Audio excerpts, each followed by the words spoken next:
The holidays are drawing near. As the snow falls, it seems a universal truth one can't help but feel nostalgic for times long past. It's a time for thankfulness, for celebration at the end of yet another brutal year, and finally, it's time for reflection on just how far you've come. Recently, my video on Echo Knight 2 brought with it some changes. For you see, Echo Knight 2 was the final game From Software ever put out on the PS1, and it's right before the output practically quadrupled.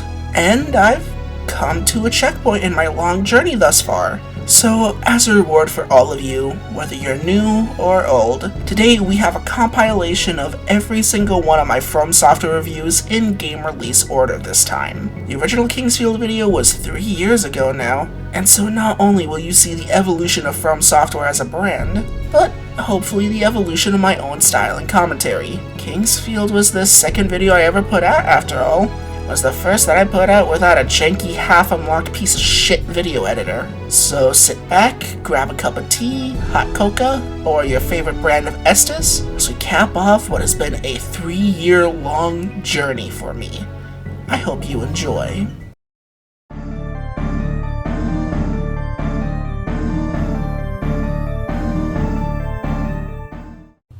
From Software is amazing. Even if you don't agree with that statement, you can't argue that they have cornered the market on ball-bustingly hard, amazingly detailed, deep lore-ridden games. You know their names well. Dark Souls, Bloodborne, Sekiro, Demon's Souls, and now Elden Ring. This company does not need a formal introduction. However, the problem with fame is that a lot of people tend to focus on what made you popular in the first place, or, barring that, they think what you did in the past isn't worth it because it obviously can't be that good if no one's talking about it. And while this idea is mostly up to speculation, at the very least I can say it happened to Old Softy. Now, this isn't completely true. You've probably seen videos on a lot of From Software's older back catalog. I know Nitro Rad has covered Kuwan and Echo Knight, for example. And you've probably have at least heard of Kingsfield and Armored Core, the latter being the company's flagship franchise until Dark Souls took over. The thing is, you've observed these games. I doubt many of you got off your butts to check it out. And there's so much more that the average fan would ever know. So, because I guess I have nothing better to do with my life, I've taken up the journey of chronicling From Software's back catalog. There are going to be some ground rules, however. First off, I'm only covering franchises that were released in America or had a significant American presence.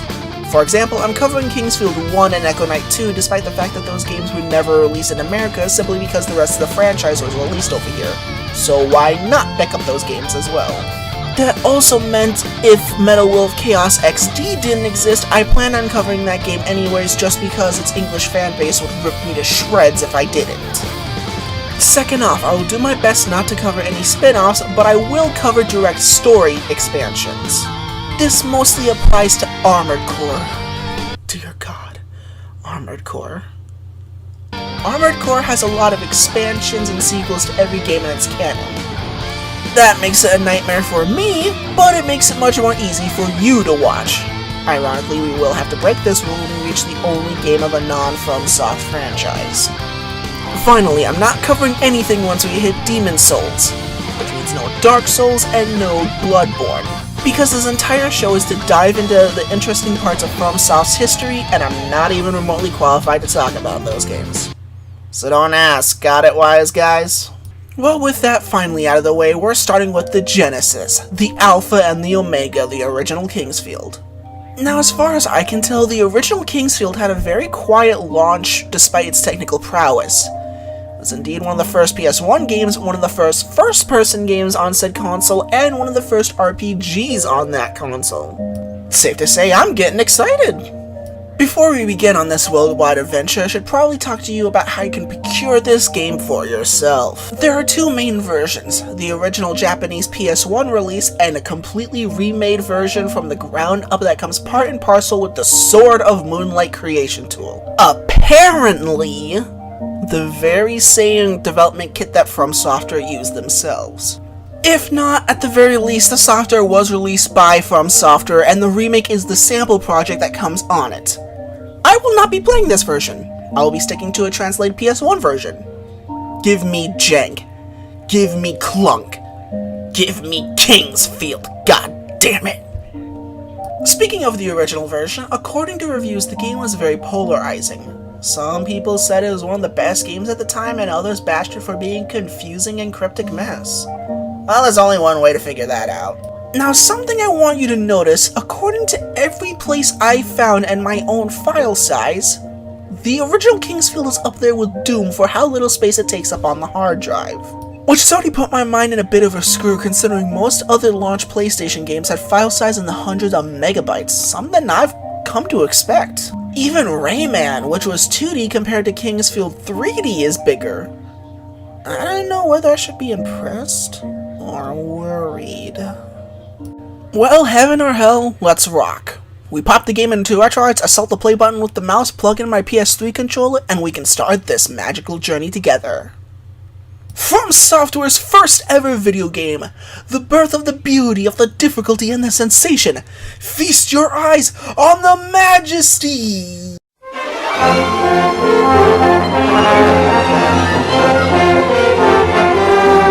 Yeah, this was the first Shyamalan twist I was hiding from you guys. This game looks like shit. It looks genuinely awful. The animations are horrible. I mean, look at the snakes! They don't slither! Look at that! And oh my god, none of the NPCs have faces. Watch out, everyone, it's the invasion of the Face Snatchers! Okay, in all seriousness, this was one of the first 3D first-person console role-playing games of all time, if not the first. I can forgive the janky models and lack of animations. I can even accept the black N64 fog in the back, as in my opinion, it adds to the atmosphere. And yeah, sure, today the game looks like a 3D version of Boo! Haunted House. I can imagine at the time a lot of these monster designs and textures were skin-crawling and atmospheric. I mean, that'll last until you see the bedsheet ghosts, but most of this I can and will forgive. What I won't forgive is the surprising lack of textures in the game. Almost every area has its own dedicated texture to differentiate it, but it will have only that one texture. Normally I would look past something like this, but it will actually affect gameplay. I'll get to that later. Another thing I should talk about is the music and the sound design. Honestly, I love a lot of the game's sound effects. Pulling out your blade sounds metallic and sharp, like metal scraping against its scabbard.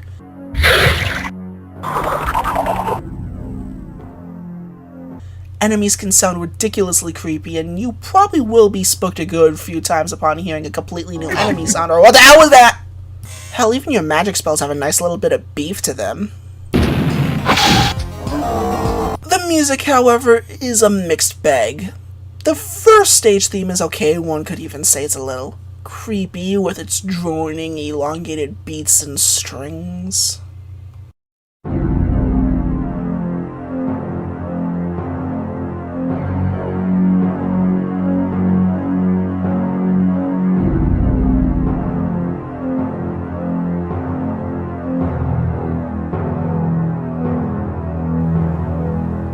The second one sounds like a MIDI for an old Doom Megawatt circa the year this game came out.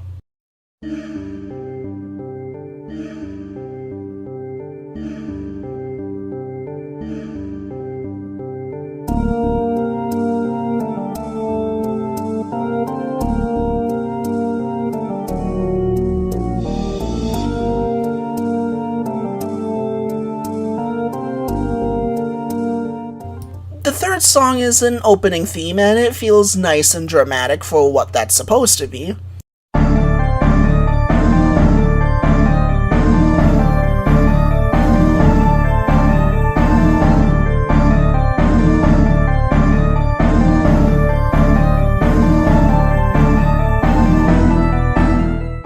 The fourth did an Amber Heard and shit the bed, as it sounds like a Spyro level, I'm not even kidding.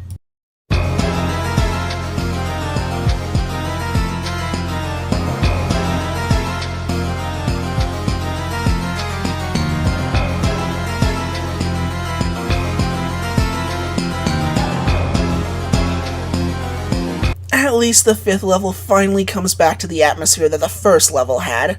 although by that time the first two changed to something much more dark and foreboding, so the music doesn't stay the same at least.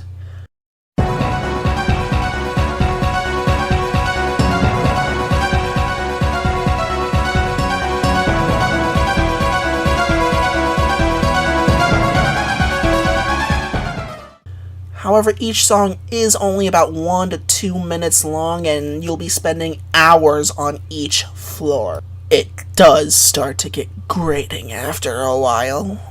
So, what the hell are you doing? Why is Long John Silver down here poking snakes with a railroad spike? Well, the game does have a text crawl before you begin, and it does explain the story in the manual, which is amazingly translated. I can't find the person who did it, sadly, but this was on CD Romance. According to the manual, in the country of Verdite?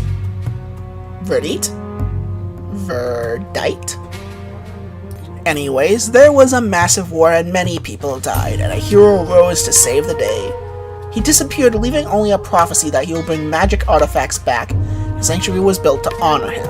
After that, a new clan took over and made their leader king, turning the sanctuary into a royal graveyard, and then they started hunting for the supposed magical artifacts. You play as John Forrester, swordsman and son of House of Forrester, I hope I said that correctly, the commander of the guard. While John was training in another country, the king had sent multiple groups of the guard to go into the sanctuary and try and retrieve the artifacts. None returned minus the commander himself, who went back in to save his men.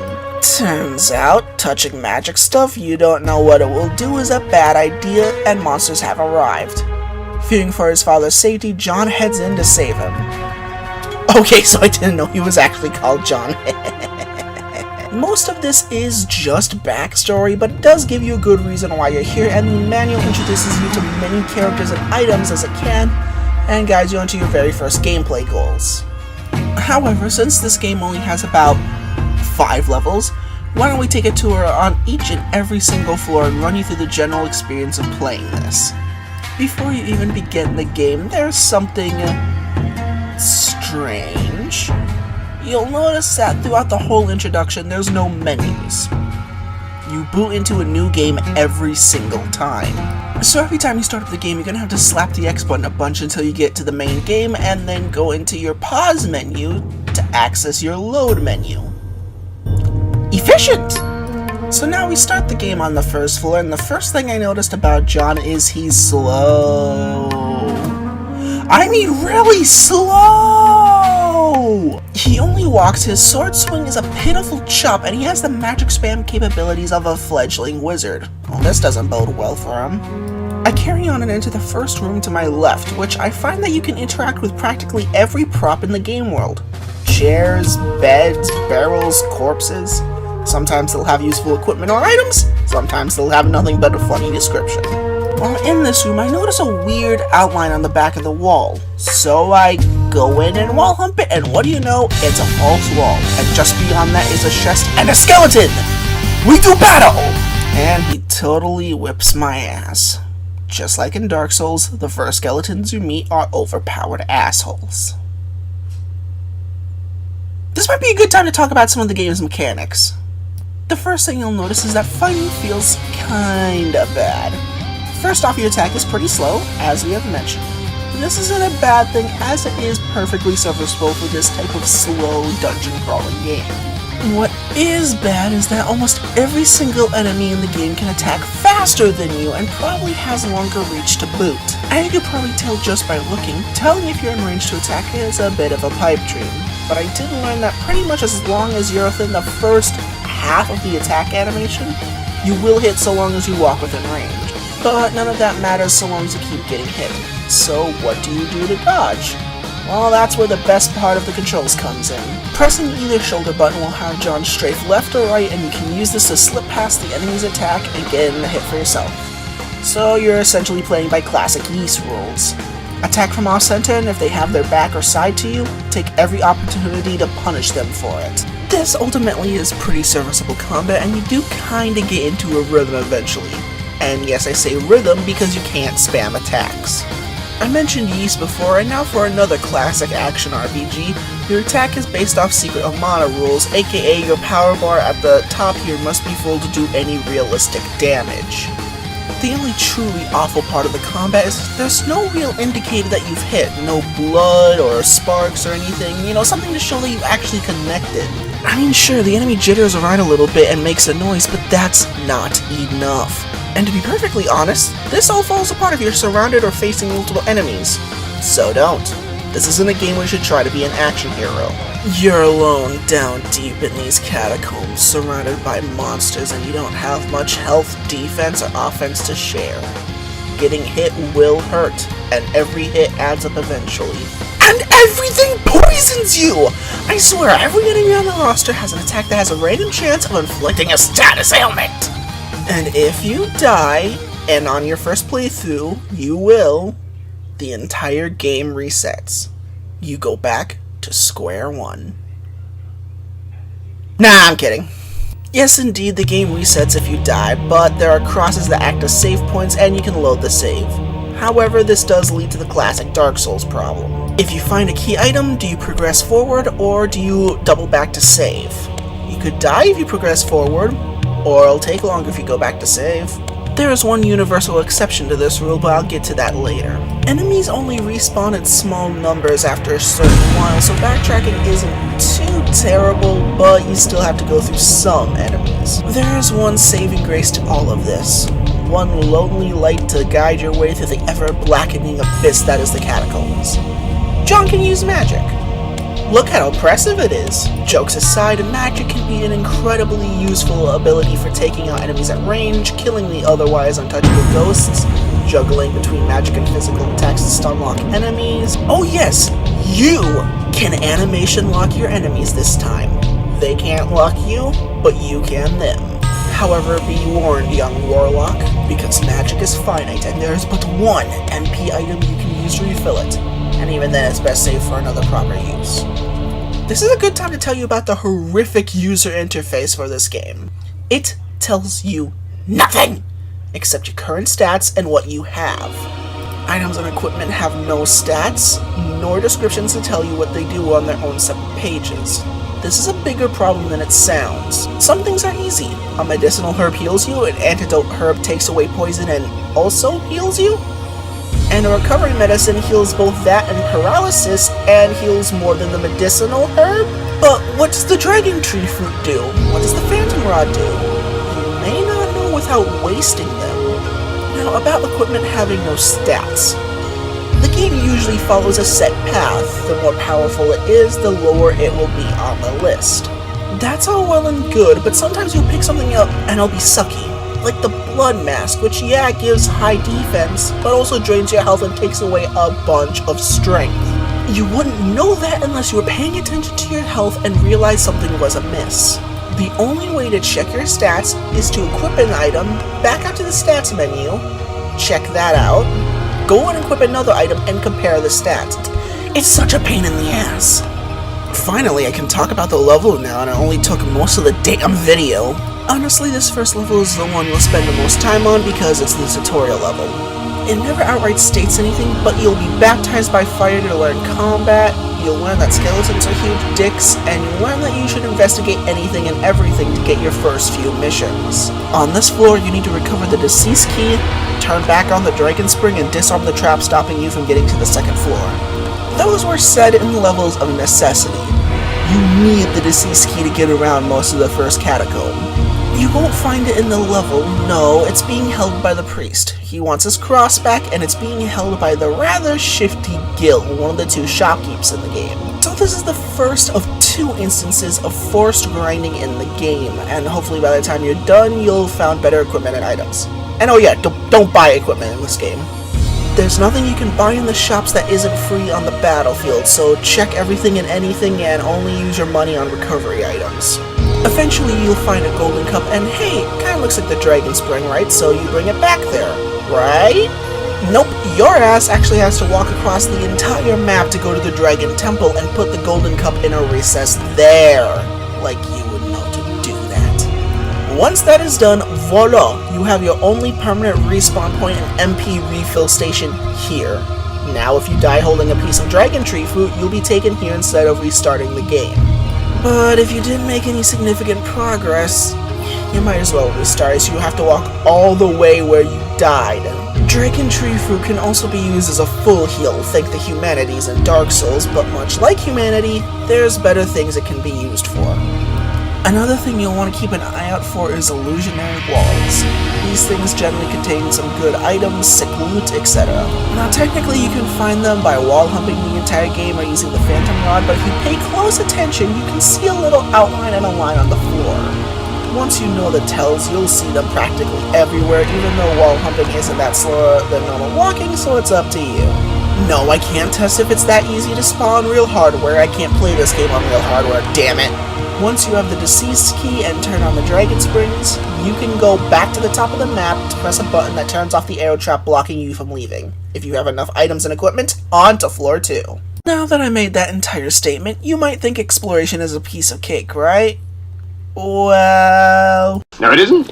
You see, these places are mazes upon mazes. Now, I have a pretty damn fine sense of direction if I say so myself, and I do, but even I would get lost in these labyrinths from time to time. You are eventually given a map, and it works for every single floor so you don't have to keep finding new ones. The problem is that the map doesn't tell you everything. In fact, entire chunks or levels are missing from the Keeper's map entirely.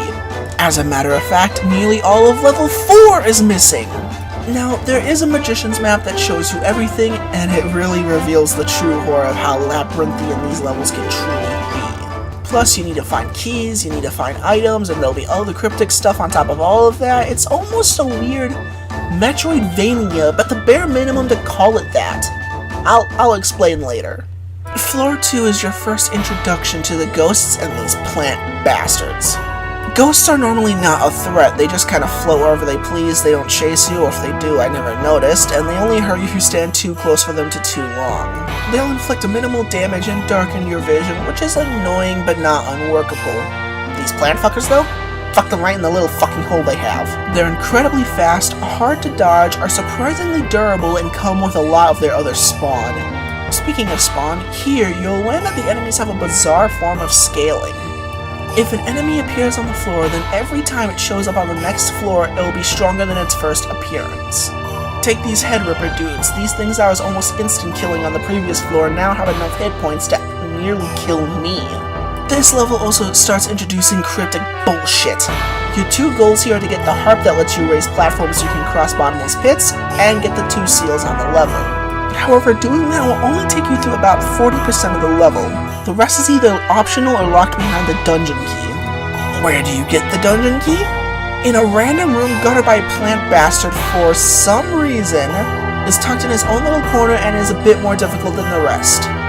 If you persevere, you'll get the green dragon rod, an item that makes backtracking a hell of a lot less painful as it takes you to the entrance of your floor, and healing magic, which is invaluable in a game like this. Floor 3 is the most simple and least confusing of all the floors in the game. Most of it has 1 or 2 side rooms or challenges for you to overcome. This is also where you learn from the king before last, Randolph VIII, that the current king is the one supposedly raising the monsters, and now your goal becomes to take them out. Other things along your way are new keys, new magic, and breaking the goddamn game in 2. Listen, FromSoft, I really wasn't trying to break Kingsfield, I promise! But this is one of the most glaring and obvious secrets I've ever discovered in a game. In one of the hallways of the Prayer Tower, you'll find a strange hidden room with a T-shaped layout and a locked chest right at the front. Almost as if it was beckoning you to check out the other side, you should do so, and when you do, you'll find the second best weapon in the game, the Triple Fang. It is the 4th hardest hidden weapon in the game and has passive HP and MP regeneration. Oh yes, you can still die easily if you're not paying attention, but now the game becomes so much easier, it's not even fair. Because of this sword, I never died in combat for the rest of the game. The game was effectively over. I have become Death, Destroyer of FromSoft. Not only that, but this is the floor you can finally equip some good armor, and even if you miss the Triple Fang, you're egged on to find the Flame Sword by Randolph, which hits just as hard as the Triple Fang, but doesn't have HP and MP regen. You're also going to pick up some offensive magic that isn't your Light Needle, a Fireball and something called a Wind Cutter, which is about as weak, but it hits multiple enemies. Your goal here is to collect the last of the seals and unlock the prayer tower. Although I think I glitched my games out because I unsealed it with only 2 seals. I got the others anyways. So after I was Spartan off a bridge trying to walk around the ghost, you'll wind up on the 4th floor. Damn the 4th floor. It's not necessarily long, confusing, or hard, it's just boring. Here your goal is to loop around the entire map to finally get your hands on the best boots in the game, the feather boots, so you can finally walk over bottomless pits you've been seeing everywhere. Along the way you have spider rooms, pick up a ton of verdite, fight golems on golems, and get wrecked by a seriously impressive boulder trap. You also start unlocking shortcuts to other floors. My major complaint about this level is that, for the last floor, a battle with a black swordsman was hyped up as your first proper boss fight. Only for your dear old dad to kill him off screen. Oh yeah, and they traded kills, so he's dead too. Once you get the feather boots, it's time to reclaim your father's sword, the dragon sword. And it's nearly useless. Yes, it has MP regen like the triple fang, and it technically hits harder, but its power regenerates so slowly I'm sure I could do more damage over time with my fists. To be completely fair to this floor, you're not cucked out of a boss fight. Near the end you'll find these annoying clay-throwing monsters and something shooting darkness-inducing fireballs at you. Enter the room and you'll find the Dark Magician, who goes down like a bitch. Why can't I move? Why can't I move? What am I doing? Oh, Jesus Christ, throw everything at it! Did I mention the wind cutter is extremely good for crowd control? Moving on to the 5th and final floor. The final floor is nothing but pure combat. You have these lich things that the magician turned into, shooting fucking nuclear bombs at you. You have these devil things blinding you with darkness, and more armor sets throwing shit that you can't see because of the darkness. This is nothing more but a pure gauntlet, and it serves as a test on how well you've mastered Kingsfield up this point. Me, myself, and I didn't have any major issues, barring a few close calls on health and mana, and 2 more invisible bridges. Great. Oh, and these ones are compulsory, you can't skip them. However, your first real goal is to access the final dragon door. Throughout the first 3 floors, exploring secret walls may have revealed hidden doors that you seemingly had no way to access or open. No key nor item would get them to budge. This is all tied behind a hidden mechanic. As you leveled up and gained more stats, you notice new titles on the status bar. These are useless until you reach the coveted Sword Master rank. Now you can unlock the dragon doors, and you can apparently use special magic with certain items, but come hell or high water, I could not figure out a way to use these pissing magic spells. I tried casting magic without any equipped. I tried pressing every button combination I could think of. I even went back to the 3rd floor and tried to collect a secret I looked up, but nout. If you know how to use the spell, please leave a message about how I'm a hack at Kingsfield. Anyways, upon entering the final dragon door, you'll meet a fairy that you've already met on the 2nd floor, and her, in this game I believe, unnamed dragon master turned the dragon sword into the Moonlight Greatsword. Or just the Moonlight Sword in this game. Faster MP regeneration compared to the Triple Fang, high damage output, and even faster power regen. This is the ultimate weapon in the game. But wait, if the ultimate weapon was found behind the dragon door, does this mean the other ones hold the ultimate equipment too? Of course it fucking does! Welcome to the final merry-go-round. You have to painstakingly walk back to the first 3 levels and find these needle-in-a-haystack dragon doors.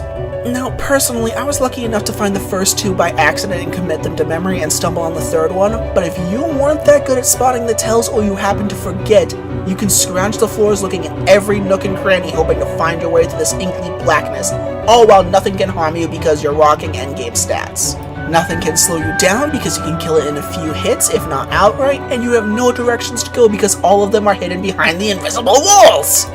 And yes, I said go to the first 3 floors because nothing in this game hits that just because you found all this equipment that there isn't a dragon door on the 4th floor. The only reason I didn't search for it is because I already had all the best equipment in the game.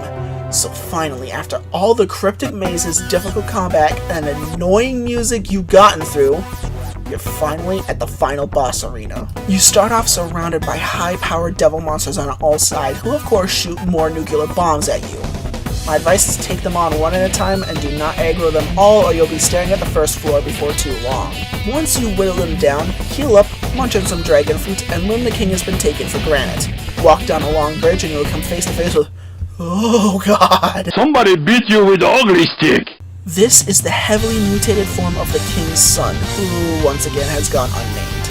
And this shows that even in their first outing, FromSoft were the masters at fucking body horror.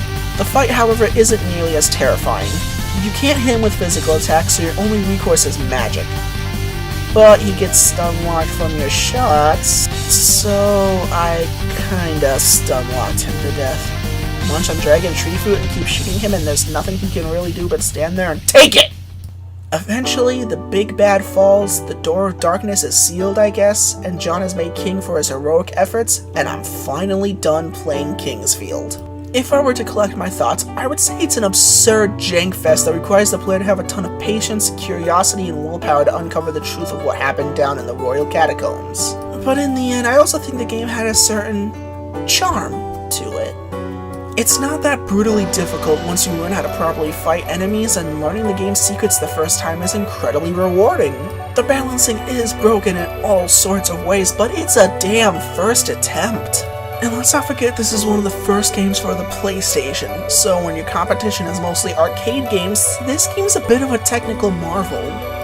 And yes, I knocked the graphics for looking silly in a serious game, but sometimes they look really well in a strange, creepy, Lovecraftian sort of way. Like, I don't know what I'm looking at, but that makes it all the more creepy. All in all, would I recommend Kingsfield 1? Not immediately.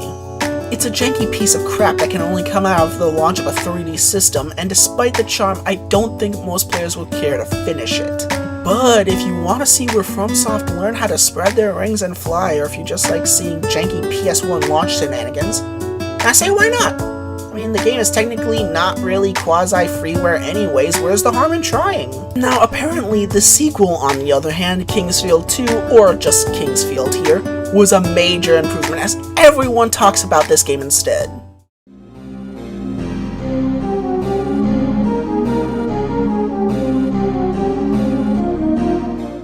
Far away in a long-forgotten land called Jalapeno, there was a small company called From Software. This company has just released a janky PS1 launch title. While ultimately a valiant first attempt, the early days of the PS1 could not hold the ambition of the title, and led to a poor frame rate, confusing map design, and chronic what the fuck am I doing disorder. However, it was still a charming and atmospheric title. It was not easily forgotten. This must have been the salvation of the franchise, because From Software had managed to secure enough sales for an even bigger undertaking. They wanted to go bigger, they wanted to be even more ambitious, and for this very task, they wanted to go international. With the assistance of the ill-fated ASCII Entertainment, we step away from the land of Verdite and onto the island of Melanant for Kingsfield 2. After giving the first Kingsfield the proper look it deserved, naturally Kingsfield 2 was going to be my next pick, how could it not? What I wasn't expecting under any circumstance was the fact that Kingsfield 2 is indeed the template for the modern From Software games you know and love today. I think of all games, if you were to trace the bloodline of Dark Souls all the way down to its basin, you'd probably find the first American FromSoft title ever produced, flowing the lifeblood of the Souls-like franchise. Now, is it a proper Souls experience? No, but I'll have to explain that later. The funny thing about Kingsfield 2 is that it has so much of Kingsfield's 1 DNA firmly entrenched in its genetic code, and there's no reason to go over all the minutiae again. If you played Kingsfield 1, and I know if you're watching this you probably haven't, you'll feel right at home all over again. We don't need a ton of build-up or backstory. If you want to know what's what and the details of like the combat and the whatnot, well, watch the first video, you dingus. At At the end of the first game, Jean Alfred Forster had killed the big bad brother of the king, stopped the demons inside the royal catacombs, and became an unmatched swordsman of the Kingsfield School of Chopping Things, and a fairly powerful magic user. For his efforts, he was actually greatly rewarded as he became the goddamn king of Verditi, which Kingsfield 2 helpfully pronounces so I can stop sounding like an idiot. So our bodiless boy was moving up in the world until out of nowhere, someone nicks the Moonlight Sword and takes off to the island of Melanant, a reportedly cursed island where the monsters supposedly roam from and no one can return from once they step foot on the island. A monument to the newly introduced elves said a great ship crashed into the island, and now a sleeping evil awaits deep inside. While the Moonlight Sword is missing, the other countries neighboring Verditi have been under attack, and it won't be long until the monsters are knocking on Jean's door. And just as damning, the monsters are supposedly coming from Melanat itself, since Jean is currently preoccupied by, running a whole ass kingdom. A good friend of his, Alexander, goes in his stead and, like an idiot, gets a shipwreck and must figure out how to progress while trapped onto the island. Now, interestingly, I was going to recommend the manual, since it goes into greater detail about the plot, except the story is a massive contradiction. It says that Jean went to Melanat to find his father, but instead he killed the old evil king of Verditi and found the Moonlight Sword there. Except Kingsfield 1 says that's not what happened. He did find his father, albeit dead. He didn't kill the king, he killed his brother, and all of what happened was claimed in the manual happened in the catacombs of Verditi, not Melanat. One fucking game in, and we already have retcons. To be honest, I can excuse the mistake. After all, the first game never released here, so ASCII probably made up some bullshit story, kinda like the first game, to satisfy a backstory, but that does mean finding out what is canonical and what isn't in the plot is a bit confusing for right now.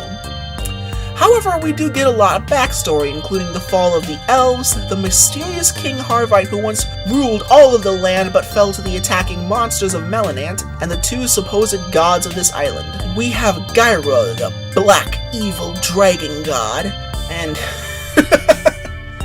you're not gonna fucking believe this when I tell you. The good white dragon god is Seath. Yes, Seath, you heard that right. One of the most despicable and possibly one of the only truly evil characters in Dark Souls lore in Seath the Scaleless is the resident patron deity. Wrap your head around that one. I know that they are separate characters and whatnot, separated by decades, but come on, that complete 180 is too funny to ignore.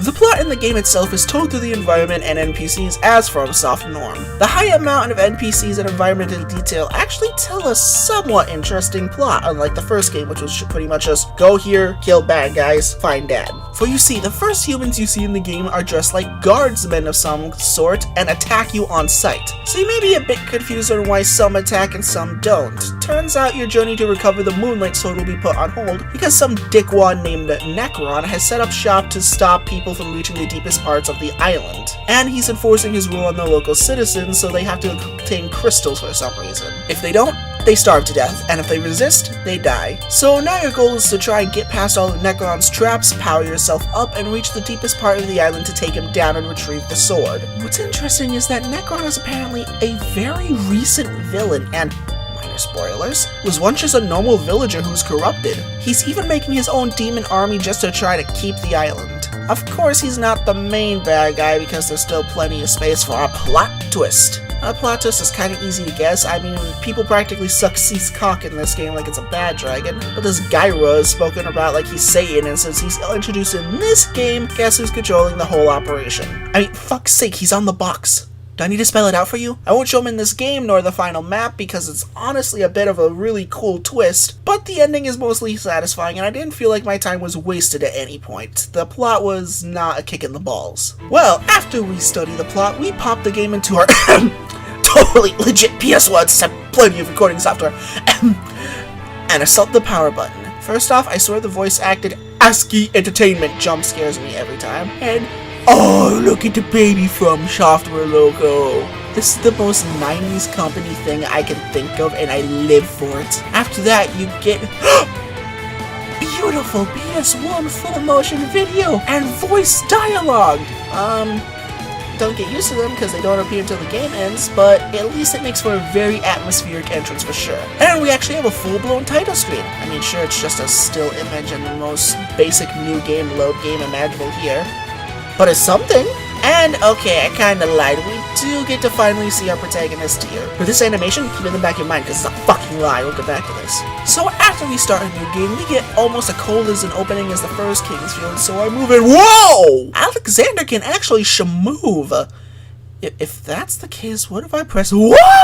Everybody supersonic racing, try to keep your feet right on the ground. Yes! Yes, FromSoft! Alexander doesn't meander along like Jean, he can actually move. He can actually move so fast he can make small jumps even. That's a little bit neat compared to Jean and his hit and edge and fall to his death personality from the first game. Although then, FromSoft plays a goddamn joke by making the entire opening area nearly a death trap by surrounding it with water that will drown you if you go into it. Like for the layer colored stuff that you can stand on. And hey, there's a different attack animation based on your weapon. It doesn't happen for most of the weapons, but it's something. Now the core of Kingsfield is still here. You want to keep your distance from enemies, approach their blind spots, whack them when your power is full. I'm not going to give a comprehensive breakdown of everything all over again. We still have issues with figuring out stats and what items do sometimes, but that can be figured out later. Now I'll get to that last part. New to this version of Kingsfield is that weapons finally have different ranges, which means that your piddly little dagger does jack and shit until you touch monsters, but hey, with your new mobility, combat is a bit easier. Something else I noticed is that Alexander isn't able to learn spells naturally like Jean can. He has to go around and pick up these elemental crystals, and those will teach him these spells, which means you can actually get a pretty crazy spell list going if you know where to go early. However, again, at this point, magic is a bit of a rare research, so watch it. The outside areas where you probably biff it the first time, so you still notice there's no load screen. You gotta manually do it from the pause menu again, which is strange because we have a load menu on the main menu, but goddammit, FromSoft. You'll also encounter your first boss monster here, the giant Kraken. Yes, there are many more bosses all over this game, and we'll get back to that once we get the basics down. For now, exploration should be your top priority, and thankfully, exploration is seamless. Kingsfield 2 never needs to load once you've loaded in the first time. The only way you'll ever know if you change the area is the music will take a while to shift. That means that the island of Melanet is one giant interconnected map with nothing aside from a few PS1 styled loading hiding tools to stop your path. Once you've nearly completed the game, you can walk all the way from the little peninsula you start off on, all the way to the final boss without so much as a loading screen. This is insanely impressive for PS1 standards. Not even Symphony of the Night could do this without freezing a little bit at those hallways. Speaking of, this lends the game a bit of a Metroidvania flair. Since everything is interconnected, you'll likely run into a bunch of areas you can't unlock yet and must return with a new key and item. Unfortunately, this comes at the cost to the frame rate. Alexander is much faster than his predecessor, but the system he is on is not, and methinks FromSoftware's ambition was larger than their technical prowess. While the game on the whole is a lot faster than Kingsfield 1, there will be times when the frame rate tanks to even lower than Kingsfield 1 ever reached, especially when there's a lot of enemies on the screen or if you're in one of the towns. It turns an already slow game into a slog sometimes, and you'll want to avoid big fights not out of fear of getting killed, because you're suddenly in these even frames per second. Those new frame rate issues might have to do with the new and improved graphics and animations. Now people somewhat look like people. I can tell what things are, and there's generally nothing you look at and go like, the fuck is that? Ever again. There's still no blood, but enemies are a lot more expressive when attacking or being hit, so that the problem from the first game where they just jitter around a little bit no longer happens. You'll always know when you did damage. This, does mean that some animations are a bit silly. But for the most part, all of it is a plus across the board. Something else I notice is the variety in this game. As the opening shot shows, you're no longer stuck under crushing darkness and claustrophobic hallways. Oh yes, there'll be plenty of that, but now there's the warm, dark outside of the island, big creepy castles, and towns actually bathed in daylight. Yes, 70% of the game is gray or brown brick, but this means that the old problem of KF1 is no more. Areas look and feel distinct enough that I actually memorized the map in my head, and pulling up the map to figure out where I was going was no longer a concern. It actually makes you want to explore more just to see what weird, bizarre PS1 stuff you can find and what new items and stuff you can find. So what about that exploration, huh? Well, because the island is interconnected, there's a lot more ground to cover. Heh. Get it? First off, we have a ton more NPCs and characters in the last game. While in KF1 you'll only meet a human here or there, you'll encounter whole cities of them here. It puts in place that you're not the only person here, and that many more people shipwrecked or brought here and are just trying to live their lives, deal with a shitty situation. People keep talking about things that you'll eventually find: the Elf Shrine, their graves, the Termite Cave, King Harvine's castle. The music also helps continue this feeling of wonder and terror, because we've graduated from Doom midis to Build Engine midis. Kind of. Kingsfield 2 is wonderful at making areas feel that much more terrifying than they really are, and I used to make noises that give me the creeps despite not being anywhere near as deadly. And while I don't think the music is that good nor bad, I have to take time away to actually play it for you, it is really well composed. Ultimately, I think this is a necessary evil because Kingsfield 2, despite trying to ratchet the challenge up a little bit, it's ultimately easier than the first. Kingsfield 2 is a decently challenging game, but not one I think that'll give anyone dedicated to beating it too much trouble. It's nowhere near as cryptic or as punishing as something even like Dark Souls in my eyes. This boils down to 3 new systems. The new Elemental Crystal system means you can get your hands on healing and hard-hitting spells pretty early on. Now, be careful, because just because they're more powerful doesn't mean they're any less deadly even to you. New to this game to make it a little easier are the new save spots, which, while being miles slower than Kingsfield 1, now have these tiny little pedestals. Through the game you'll find 3 keys: Sun, Moon, and Star, and something called a gate, which means you'll find the Sun Gate, Moon Gate, and Star Gate. And these work kinda like bonfires in that you can use them for limited fast travel. Place a key down and for 10 MP you can teleport to the save point with the respective gate. This allows you to almost always have a safety net of some sort. A crafty player can also abuse the mechanics of the game to get certain weapons or items far earlier than they were supposed to, while you think it would be out of reach. For example, at one point you could see a grave far below you with a katana. This weapon is actually one of the 4 elemental swords, and they are top of their class. And this is roughly right at the halfway point of the game. If you take a running leap off, and if you have enough health, you can land on the island, nab this powerful katana, and get back with the gate. And one of those keys is just outside this game's respective dragon fountain, also known as Cease Fountain in this game. Now, initially this place, unlike the last game, just heals your health, but by finding dragon stones, one of which you'll probably run into on the way here, you'll be able to restore magic, cure yourself of poison, which you'll probably have done with the goddamn magic anyways. But once you do this, you'll also be able to take a sip from the center fountain and do all 3 at once. There's also the second location on an island, so you can heal up there as well. Or don't bother, because this game brings in the Crystal Flask system. These are portable flasks that you can fill with any of the 4 liquids mentioned above and take them with as potions on the go, which feels eerily like the Estus flasks, minus not replenishing MP or curing poison.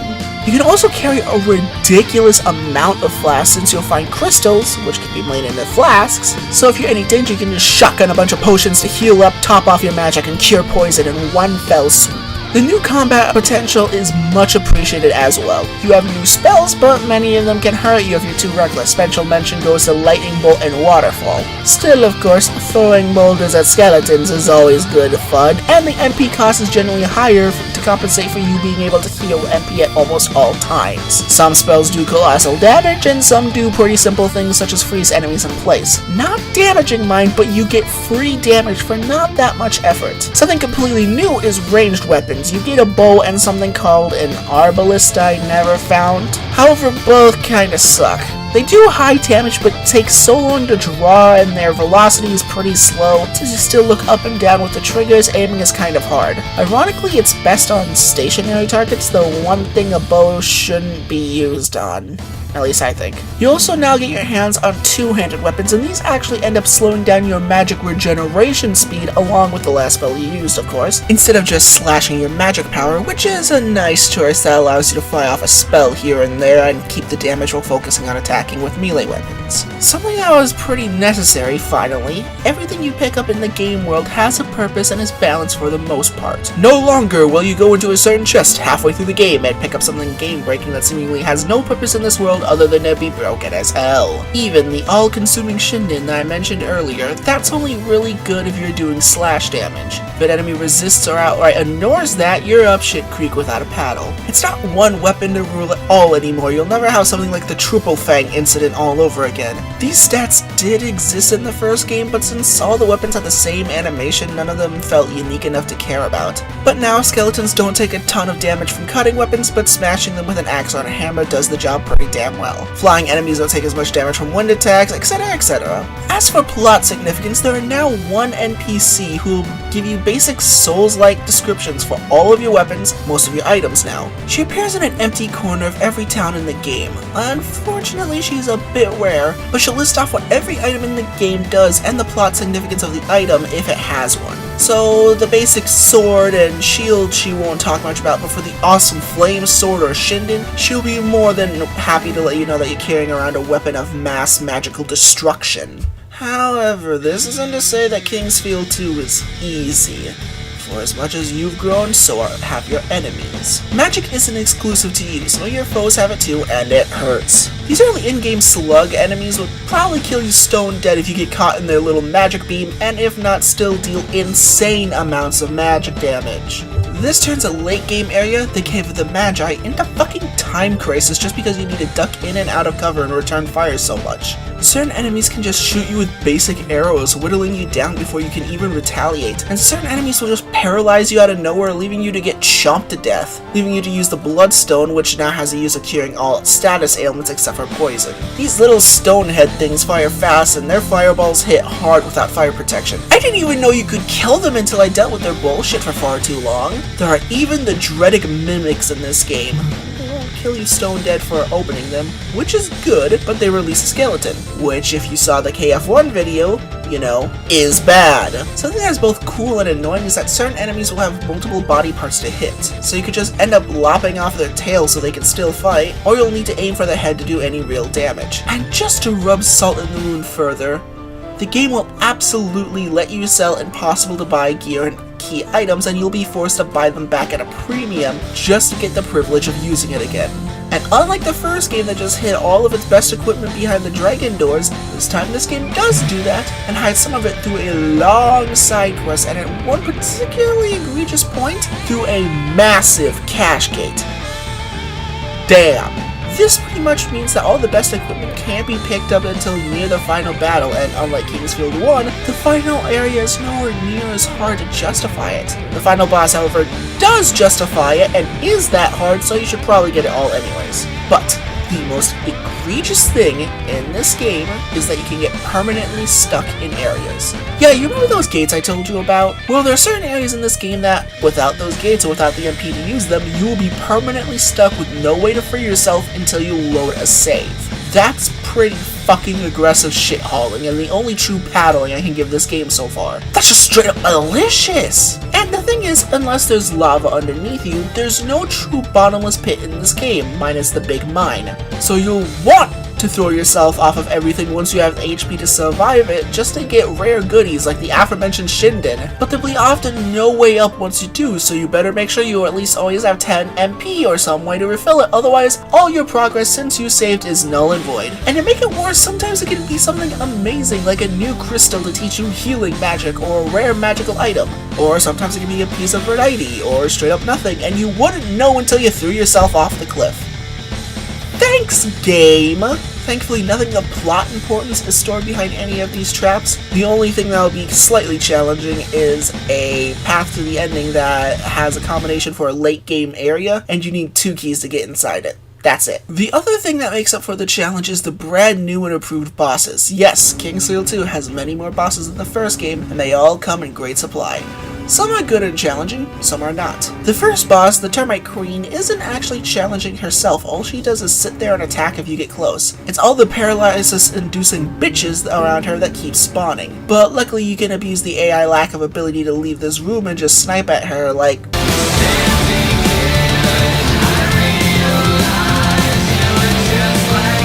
oh. She's dead. The Super Kraken from earlier is pretty much the exact same thing, except he can you into a watery grave. So again, stand at a distance and...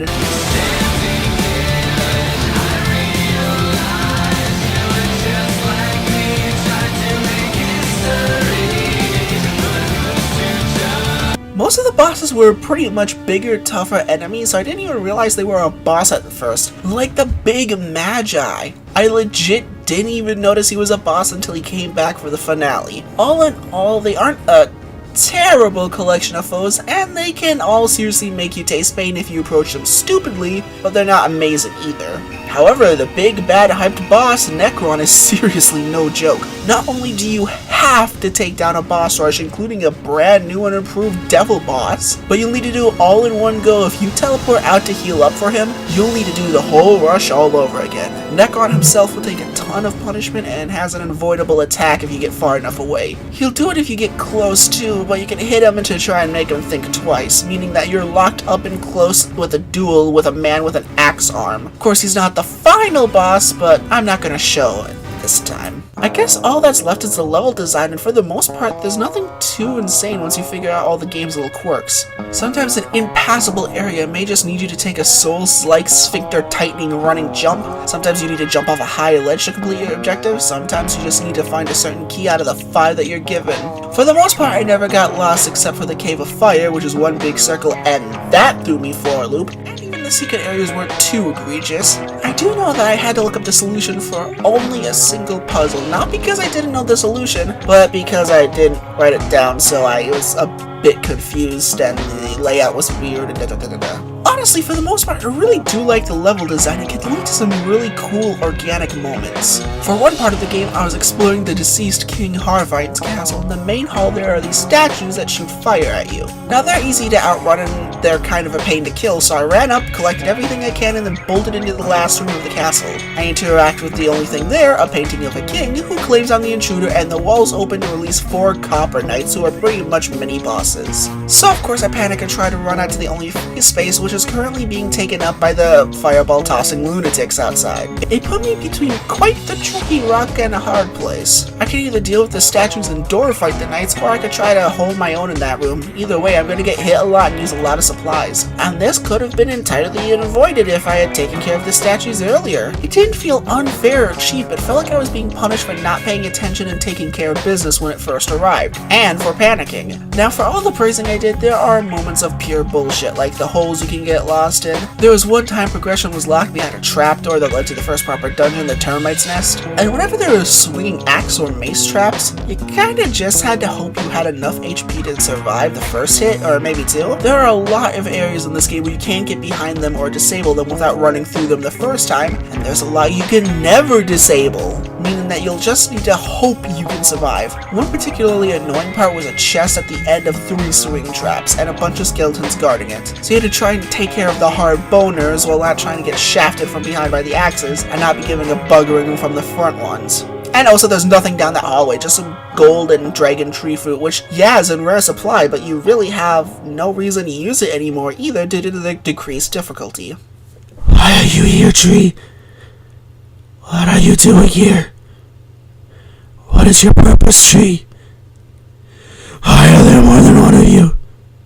Oh, you get free dragon tree fruit. Sick! Yeah, that's all I can really talk about. In all honesty, Kingsfield 2 just takes what Kingsfield 1 did and does it better across the board. There's no reason to get back into all the deep minutiae of all the detail because most of it is recognizable from the first game. It's still a big old clunk fest and I don't see that changing anytime soon. It has quite the interesting background story, but I don't know if it's canonical. It has more sensible controls. I feel like I enjoyed the combat more, but it's got some major issues. The level design this time I think is much more outright malicious and relies on a few gotcha traps that are really mean-spirited in a goddamn RPG. Your stamina runs out way too fast, and the game box is a lie! A lie! You know the Moonlight Sword? You will never wield it in this game, because it's placed right behind the final boss. How dare you, Kingsfield 2! Oh, it's time for that! However, in stark contrast to the last video, I would actually recommend Kingsfield 2 or Kingsfield USA to anyone who's interested in clunky, classic dungeon crawlers, early PS1 games, or From Software fans. Yeah, it's clunky, dated, and really slow, but it's clunky, dated, slow, and charming, unlike Kingsfield 1. It's balanced, it has a really good atmosphere that I think never goes away, and sets the foundation for some of the greatest games of all time, From Software or not. Yeah, Kingsfield was not an isolated incident either, and was probably very much a necessary step for getting games like Medal of Honor onto the PS1. Someone had to show everyone else a 3D first-person game on a console was possible, and the only question I have now is, what can the franchise go from here? This is far from FromSoft's last year on the PS1, and while I'm sure we'll see more from this franchise in particular, I don't think there'll be as big a leap from Kingsfield 1 to 2, and I think we'll need to wait for the PS2 area for technology and FromSoft's ambition to truly clash together in perfect harmony. But I guess we'll figure that out when the time comes. The last of the PS1 Kingsfields await. Will we return to Verdite, or will we go somewhere new? Will we play Jean or Alexander? Will we actually have a face? This is From Software talking about here, probably not.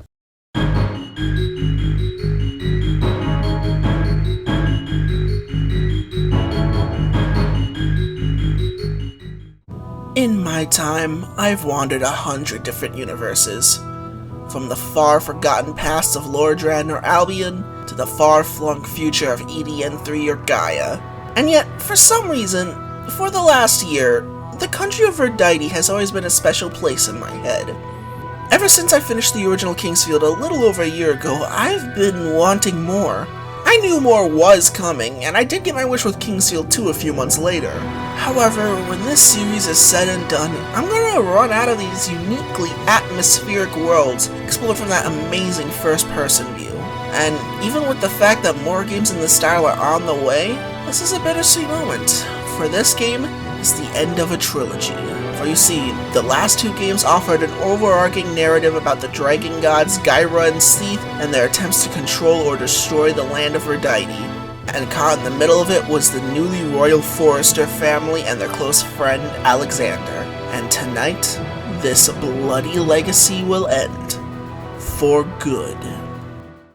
As always, before I start a game, I like to mention how you can get it, technical issues and all that. However, I've got nothing but good news today.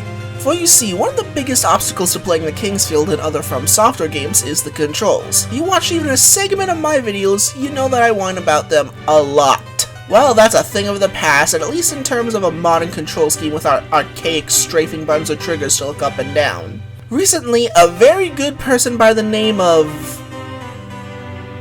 Garangorp made the Mouse Injector Dolphin Duck, which is a fork of the Mouse Injector originally made to play Time Splitters on PC. This lovely piece of kit allows you to play a wide selection of games from many titles and many consoles with full mouse and keyboard support. Now, the only emulator that this works on its own is DuckStation. I hate DuckStation. Not only does OBS blow up when you use it, but it forces ugly texture filtering that you cannot turn off. But thankfully, you can use RetroArch instead, and once it runs smoothly, you can configure the controls to your liking, and once you're in, boom, you can finally aim your swings like a champ. You might think this would break the game or make it too easy, but either you've never played Kingsfield or you've played too much Kingsfield. And finally, we boot up the game, get hit with the lovely ASCII entertainment all over again, and once again get a full FMV introduction with a narrator explaining what's going on again. Actually, we get two whole videos. The first is nothing but a cool video showing off that From Software finally got a CGI artist, and the second, upon starting a new game, explains the dark storyline we're going to get. 5 years after the incident on Melanant, and the country of Verdite seems to be enjoying a lush era of peace. But out of nowhere, Jean-Alfred Forrester, the king and protagonist of the very first game, had fallen mysteriously ill, becoming bedridden at least for a while. He seemed to heal, but apparently his eyes were vacant, empty, and he seemed to become a lot more harsh, evil, and tyrannical. Alexander, John's best friend and protagonist at Kingsfield 2, tried his best to stem John's new evil tide, but once he realized that John couldn't be saved at all from the evil plaguing him, he tried to rush to the Moonlight Sword and Darkslayer from his previous adventures, but it was too late. John had already taken the Darkslayer and the Moonlight Sword was broken in twain. Despite this, Alexander wasn't about to let John run rampant, however, and broke up the magic of the bloodline into 4 powerful wizards, and then, using a spell that seemed to take his very own life force, sealed John and anyone still trapped in Verdite Castle for as long as he could. So yeah, the instant the game begins, and not only has one of the previous protagonists turned evil, but the second protagonist starts off dead. 10 years since the incident have passed and the seal is weakening. Verdite is running out of time, monsters have started roaming the landscape indiscriminately killing, and you take control of a recently adulted Prince Lyle, son of the Mad King Alfred Forrester, setting off with not but a sword at your side and the clothes on your back on your attempt to save the damned kingdom. Yeah, so the plot is really fucking dark. Not to say Kingsfield 1 and 2 were happy-go-lucky stories of whimsy and wonder, but there was some whimsy and wonder to balance the darkness out, even if said whimsy came at the cost of the art style looking a little funky. Not so in Kingsfield 3, the art style is finally nailed down to this dark, oppressive gothic style. This bleeds right into the graphics, which aside from one garish area and one ice field, is full of darker, muted colors and a bleak, unrelenting darkness always seems right outside your door. It seems it's always night and that you never see the sun. And while the graphics are dark and muted, for the first time I think the monster designs are actually really cool and inspired. Now, to first give the game its lumps before I jerk it off, remember Tony? You know, the skeletons from the last game? Where, except in some locations, a serious threat in the early game? Well, get used to Tony because the entire goddamn Bone Zone came in for this game. It seems every other location has skeletons now or some sort of undead warrior. I've heard of the Headless Horseman, but I think the Headless Swordsman is taking the piss a little. I guess they really didn't have the soldiers of Necron to fall back on for grunts, but now it feels like that one scene in Berserk, which is frustrating because when the game does step outside its comfort zone, you get these guys that look like a crossbreed between both types of Zelda Zora, or how about the Emperor's finest terracotta soldiers? And if you thought those guys were chumps, how about their big brothers?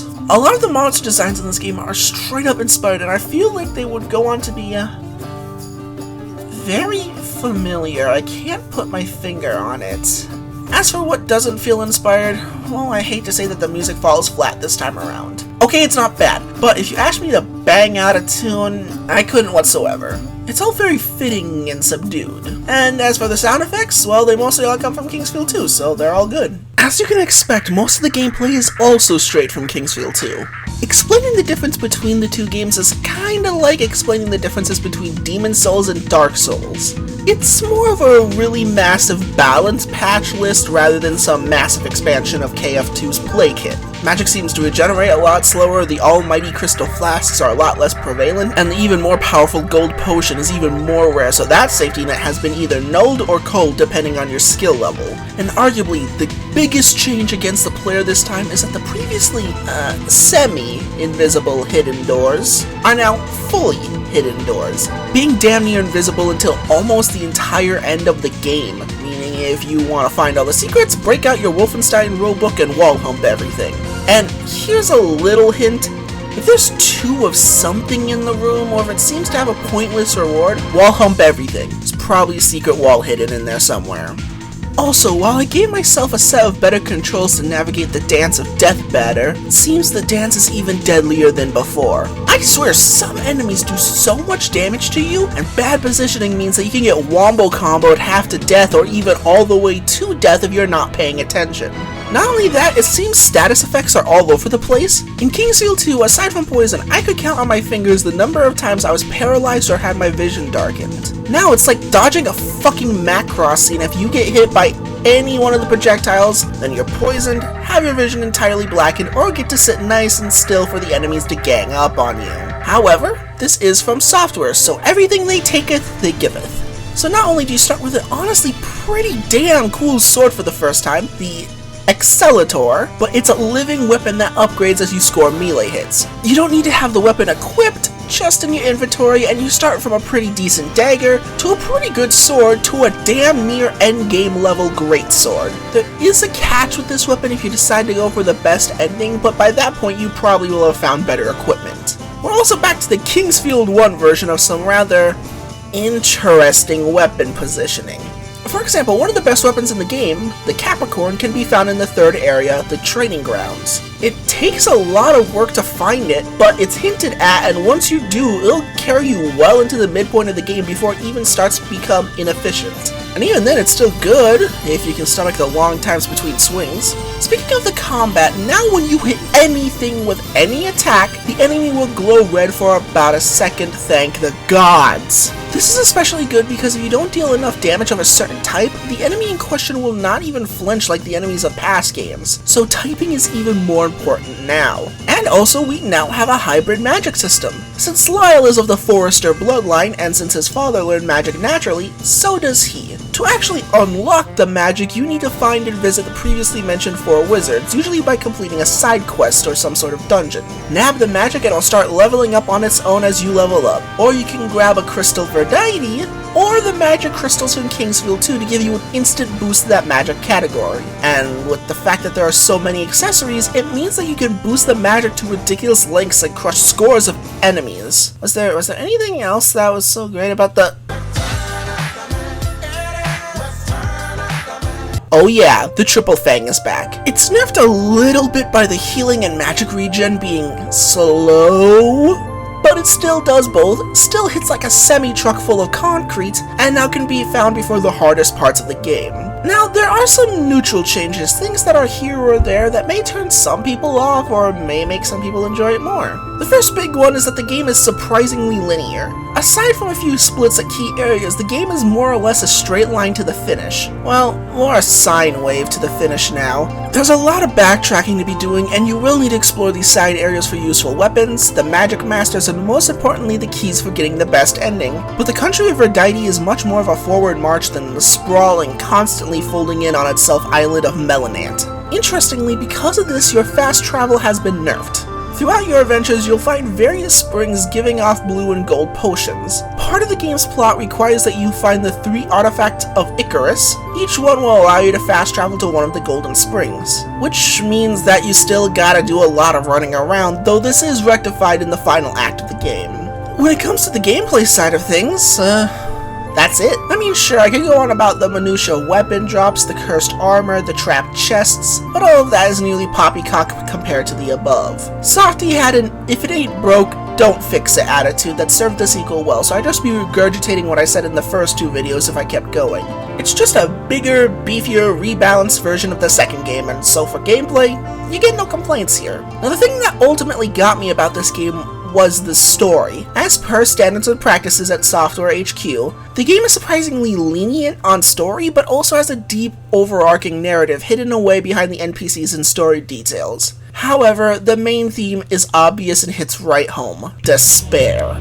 Every town is overrun by monsters and at least one city has been completely wiped out. The king's power is only getting stronger and the monsters are only increasing. Death is all around you and the citizens of the kingdoms are losing hope. Some have already given up, resigning themselves to death unless someone can save them from this living hell. And that's where you come in, Prince, but it sure ain't fucking easy. Some of the characters also really hate your guts because you're the son of the very king who's forcing them to live like this. It's understandable some are so put off by you that some of them straight up tell you to get out the second you talk to them. This does have the nice effect of, once you help the NPC out by doing a minor side quest, they do realize how much of a dick they were being and thank you, claiming that you're nothing like John. But the pain doesn't magically go away just because you saved a child here or unfroze a person there. People seem to be in perpetual misery no matter where you go, and a lot of NPCs still have unfinished business, even when you've done everything you can for them. One of the key examples is Lynn, a dark elf woman who is Lyle's old childhood sweetheart and who honestly wants to be his adult lover,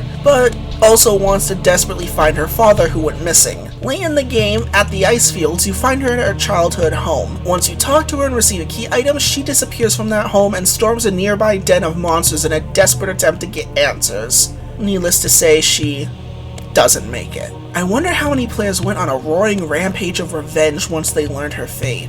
Before we progress into the overall lore and the endgame, I do want to throw up a bit of a spoiler warning. Jump to this time if you want to skip the biggest reveals, but only jump to this time if you want to skip the lore and hear about the endings and their requirements. Since this is the end of the trilogy, Kingsfield 3 slips in the final lore bits required to tie the overarching lore that was going on in the background. Now, something I completely missed in Kingsfield 2, complete shocker, I know, is that one of the dragon tree fruit giving trees could actually talk, and when you talked to it, it explained that neither Seath nor Gyra, you remember the dragons from the last game, were neither good nor evil, but they were feuding. In a surprising turn of events, Gyra was the one to create the Moonlight Sword, and Seath created the Dark Slayer. Well, since you used the Dark Slayer to kill Gyra in the last game, the balance is now horribly upset. Or did you? Oh, and you remember that original hero from the first Kingsfield that supposedly ended the war a long time ago? That likely means that Gyra was either the one who ended the war, or had some hand in it, being that the Moonlight Sword is the relic that everyone is after. Well, in Kingsfield 3, it's revealed that 3 gods descended from the realm of Cyville, who created the world. Once the job was done, 2 of the gods fucked off back to Cyville. One, Valad, stayed behind to make sure peace stayed in the world. It didn't, humans being who they are. To try and make a balance of power, Valad split himself into 2 dragons, Seath and Gyra. As you can already tell, that plan also blew up in their godly face. Since Valad didn't like to kill anyone, the one time we have a truly benevolent god and it's in a game as depressing as this, of fucking course, he tried to recruit Icarus, a powerful high elf who taught an even more powerful archmage, Ordlan, to amass power and give it to the one who would finally bring peace to the world. Which is where you come in. However, you're not out of this woods yet, because for the very first time since I started this series, we have multiple endings. Now, when it comes to From Software and their multiple endings, they're either comically easy to trigger, or frustratingly complex to achieve. And I'm not entirely sure where Kingsfield 3 sits on that spectrum. Mainly because, while I know what triggers the ending change, I'm not entirely sure which steps are part of the good ending path, and what steps are just required to access Verdite Castle to beat the game in the first place. Through the game, you need to acquire 3 artifacts of Icarus and take them back to Leon Shore, the man who you started the game with, and who will combine the keys into one Uber traversal tool at the cost of about 10 minutes of real-life time and depowering the Excellator back to base form. Now, if you go back to the ruins of the High Elves, you could place the newly formed Icarus key into a stone, and don't do what I failed to do and leave it there. If you die at any point in the next 2 dungeons, you need to march your way all the way back here from the very first town. And since you can pull out the key and the portals you open still work, you don't need to do that. Travel through the portals, admittedly giving one of the coolest effects I've ever seen on PS1, and you'll wind up in the maze of Orderland and further down the path, the place of the beginning. Here you'll find the tree I mentioned earlier, or at least another chunk of it, receive some powerful in-game gear, and if you did enough searching, a mysterious fairy fossil. Now, here's where I'm confused. I don't know whether you needed to do all of that to get into Verdite Castle or not, or at the very least need that to claim the broken Moonlight Sword. Either way, I claimed the Fairy Fossil and the Moonlight Sword, but right before you enter Verdite Castle, you can take a hard right and find to the Royal Graveyard. Hey, I remember this place! Hell yeah, you get to explore a sizable chunk of the first and the very final levels of Kingsfield 1, down to the save point, a wooden shield, and all the skeleton emplacements exactly where they were in the first game. It's condensed, but still such a cool treat for fans of the first game. And in here you find a— you motherfucker, that's Alexander's armor, you fuck! Kill it hard! And then you can claim Seath's sword and enter the next area. And you remember the demons from the first game?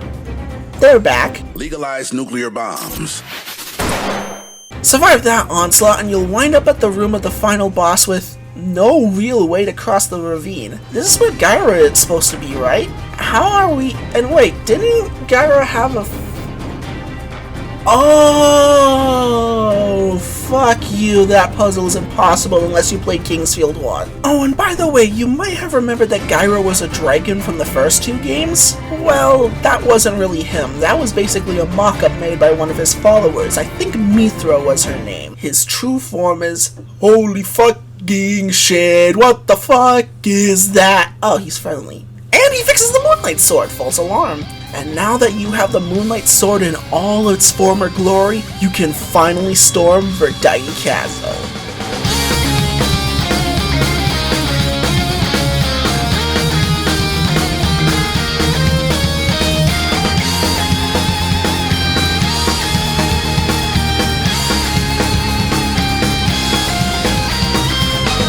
It takes about an hour or two, but soon you're knocking on King Alfred's door. If you have the Moonlight Sword or not, your ending awaits. Father, I'm home.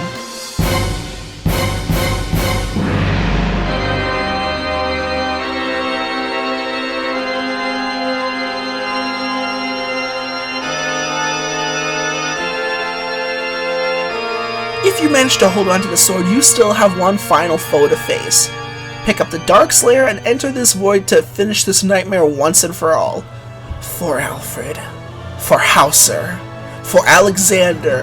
For Lynn. For every person who's ever died due to these cruel dragon's machinations. Seath, you're going down.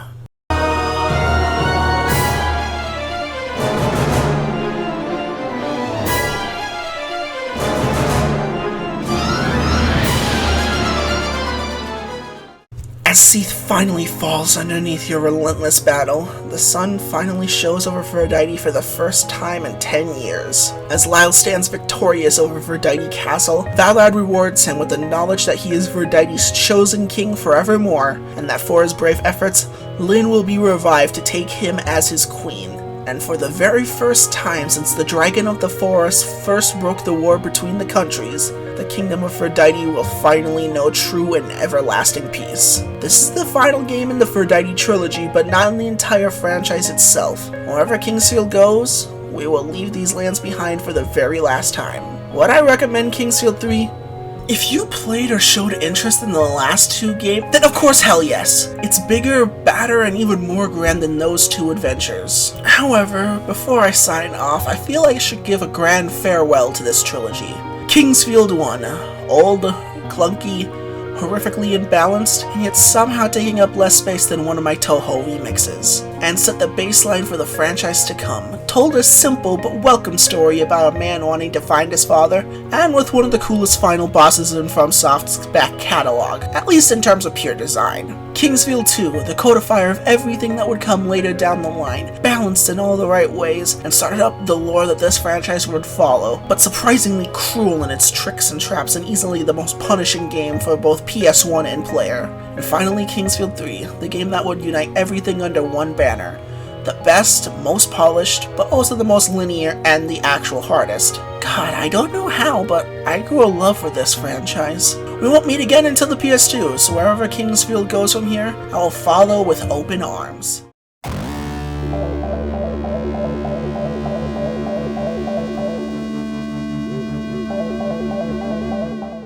Come on, you already read the title, didn't you?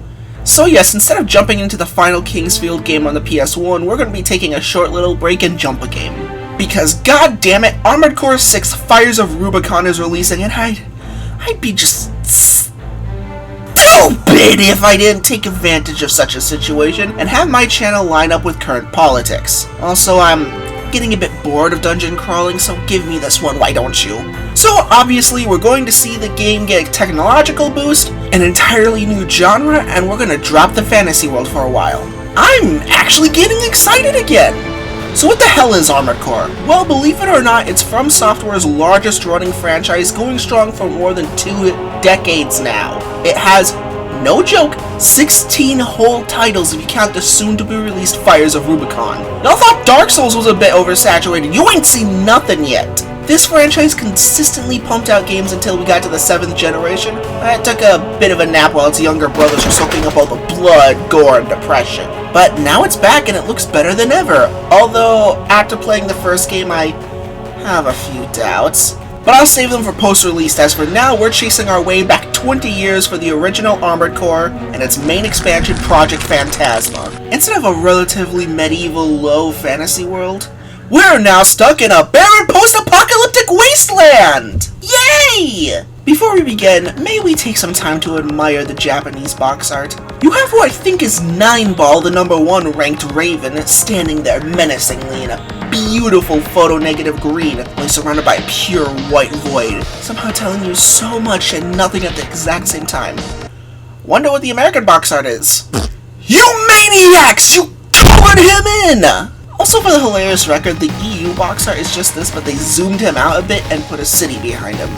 Japanese FromSoft hogging the nice box art again. Since Armored Core launched at the exact same time in both regions, for once the story isn't a massive confusing jigsaw that Kingsfield 2 was. Long story short, there was a giant war that devastated the surface, leaving it completely uninhabitable. So humans went underground. Half a century later, and what's left of the human race is now occupied by massive corporations waging a war for dominance for what's left using MTs, which are like standard warfare mechs, and ACs, which are the big bad mechs.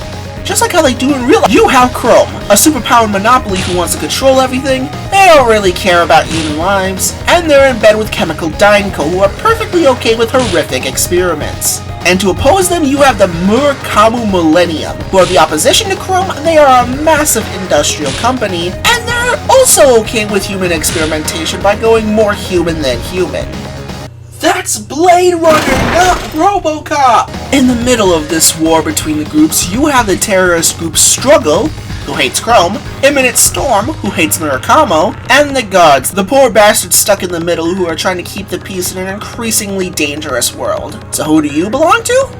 No one! Because you are a part of a pure mercenary group called the Ravens. And before you think that you're the good guy who'll upset the balance and bring order to the force or some shit, after a short test mission, your first missions are to either kill a bunch of striking workers or kill a bunch of squatters.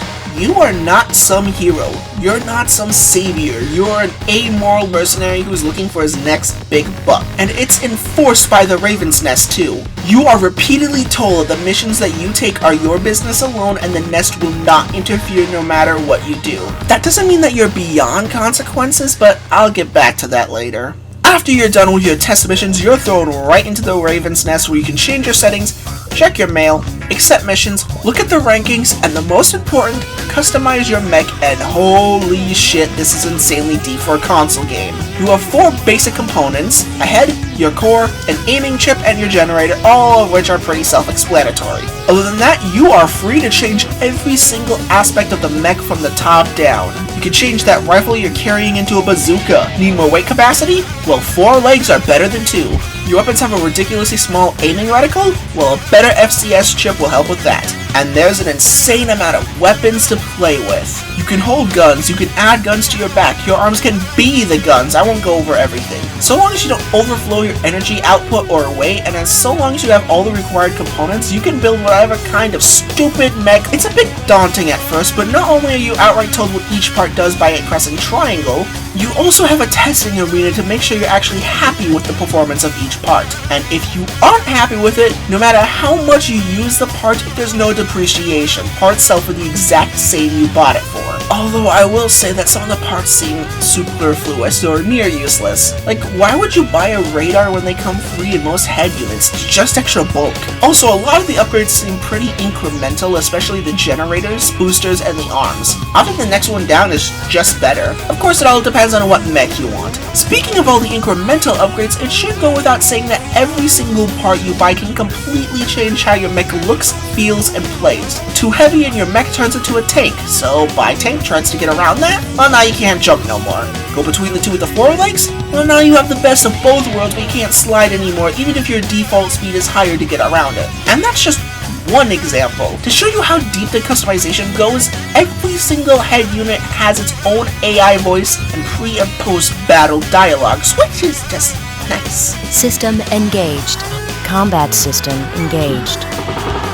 Main system engaging combat mode. It's actually so in-depth that I recommend you look up a part guide just to see what everything does. There's a lot of hidden things that the game doesn't tell you. For example, tank treads or 4 legs allow you to fire the bigger back weapons like chain guns or energy cannons without needing to stop like bipedal mechs need to. So once you build a mech to your specific desires, you can finally launch into a battle, and well, the controls take some time getting used to. The default controls are laid out in the Kingsfield style, using the bumpers to strafe and the triggers to look up and down. This is fine in a slow-paced RPG.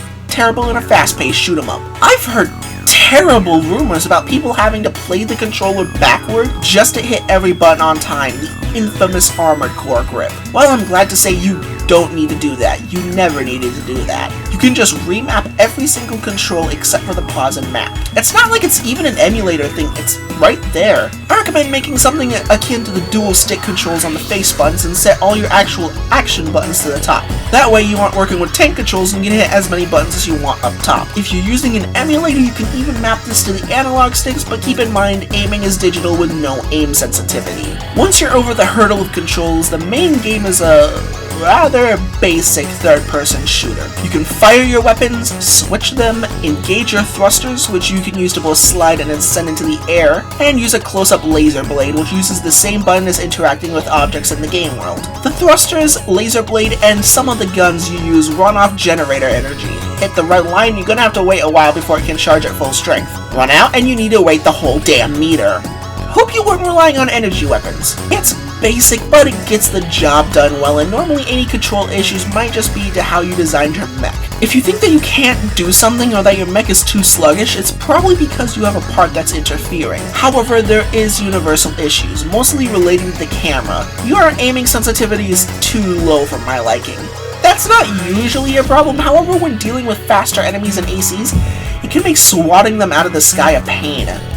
FCS chips only help so much. This reaches its head when you fight plane enemies. For most of the game, my AC was not built around vertical movement, so my best course of action was to turtle up and pretend I was a tiny little turret. Unfortunately, there's only so many ways I can say you shoot people in a third-person shooter, so it's up to the rest of the game to sell you. However, AC does that pretty handedly. Graphically, I think the game looks pretty damn good for 1997. I don't mince words, this game dropped into a sea of red-hot competition with the likes of Tomb Raider 2, Final Fantasy VII, and Gran Turismo, and aside from the latter, I think Armored Core graphically trumps all of them.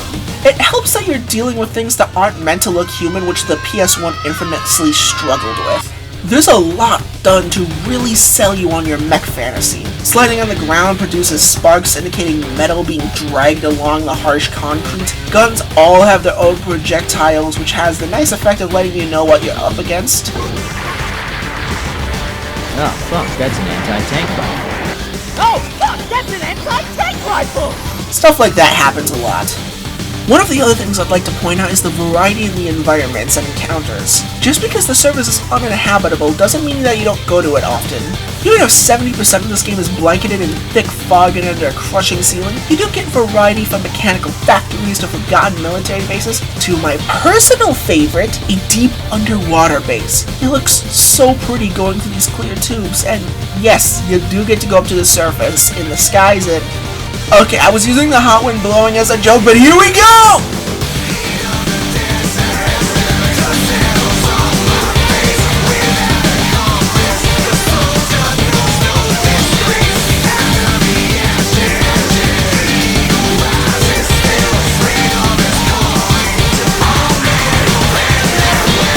The soundwork itself is also pretty good. I could be wrong, but almost every single part that will make sound, like your legs and guns, mostly all sound different. Explosions hit like a truck, guns all sound weighty and huge, and somehow even the fucking laser weapons sound beefy. Welcome back to the world of Fuller Auto.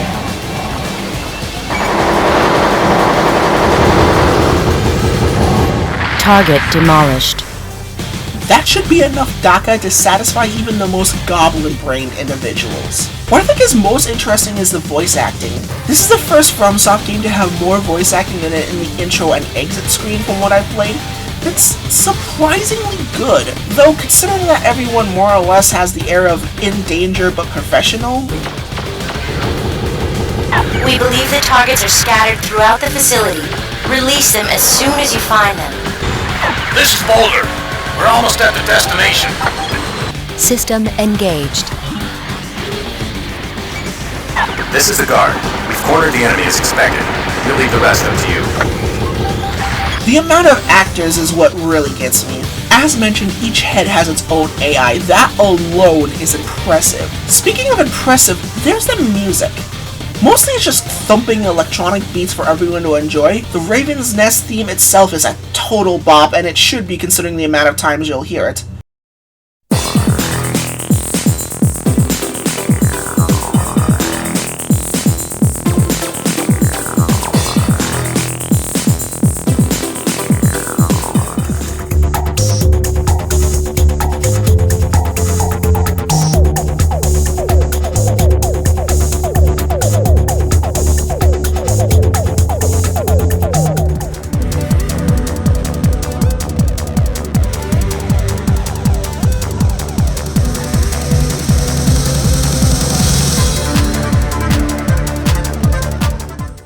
My only problem with the music is that more often than not, you just don't hear it. It's just gone. And no, it's not the emulator. I checked other people's gameplay. So through half the game, you're playing in near total silence.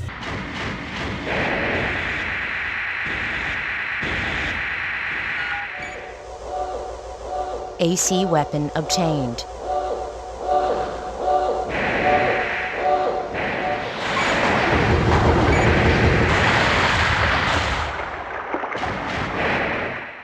It's a real shame because what's there is good and fits in with the action, you just barely hear it. So with the presentation and graphics on point, the creation tools complex but understandable, and the actual gameplay itself simple yet satisfying, it falls back on the actual missions themselves to spice things up. Missions come in bite-sized pieces with a huge variety of types, ranging from the simple seek and destroy, to the always annoying escort quest, to the rather evil destroy everything you see.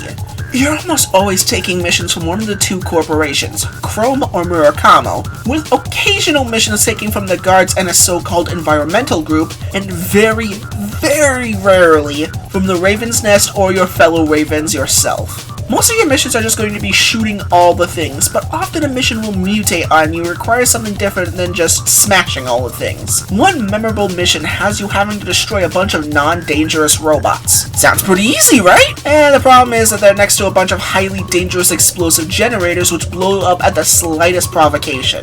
I took to physically moving the robots out of harm's way first before dealing with them with my laser blade. Missions also occasionally have hidden AC parts in them, and it's absolutely worth finding and picking them up if you can. If the part is awesome, great, you just got a new part for absolutely free. If the part is crap, great, you just got a nice payday selling it at the shop. One of the strongest weapons in the entire game can be in one of the very first levels you select, right behind the police barricade you start in front of. Again, use a guide because some of these parts I cannot imagine playing the game without. At the end of every mission, win or lose, you are given a report on your reward and expenses.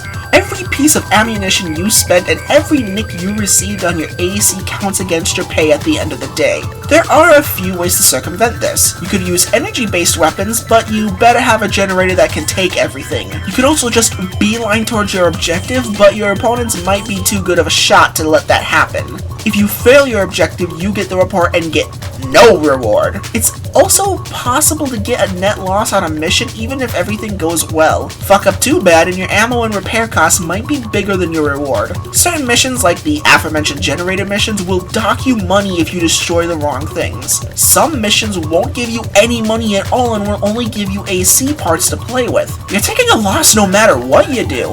Lose too much money and you can even go into debt. So what happens when you accrue too much debt? You get forced into human experimentation courtesy of Murakamo! Your progress gets reset to 0, you lose your name, but you get new abilities. I never did this, however. I beat the game fair and square and simply reloaded a save file if I fucked up. As you finish missions, you may notice that others start to disappear if you don't do them in time. And there are some missions that the game forces you to play come hell or high water. This usually comes down to a conflict between Murakamo and Chrome. You take one mission that pisses off the other and you lose missions as a result, or the situation that someone was trying to stop got out of hand off screen. This did mean that I missed the mission to pick up the Moonlight Laser Blade. No, please, I'm so sorry, forgive me! It's even possible for you failing a mission to open up a completely new mission down the line. One of the more memorable missions is when you're trying to defend a Murakamo train in the middle of nowhere. You take down a few planes and think you have an easy job, only for a random AC to come out of nowhere and attack it. I didn't have this happen to me, but if you fail to kill the AC before he destroys the train, he'll show up as a boss mission later. Oh yes, you fight other ACs and even other ranking Ravens. They for the most part play on the same level playing field as you. Not only that, but at the halfway point you're forced into not only fighting your first AC, no matter what, but your first Raven. Yeah, another much higher ranking member stops you on a mission Chrome gives you to attack a civilian city.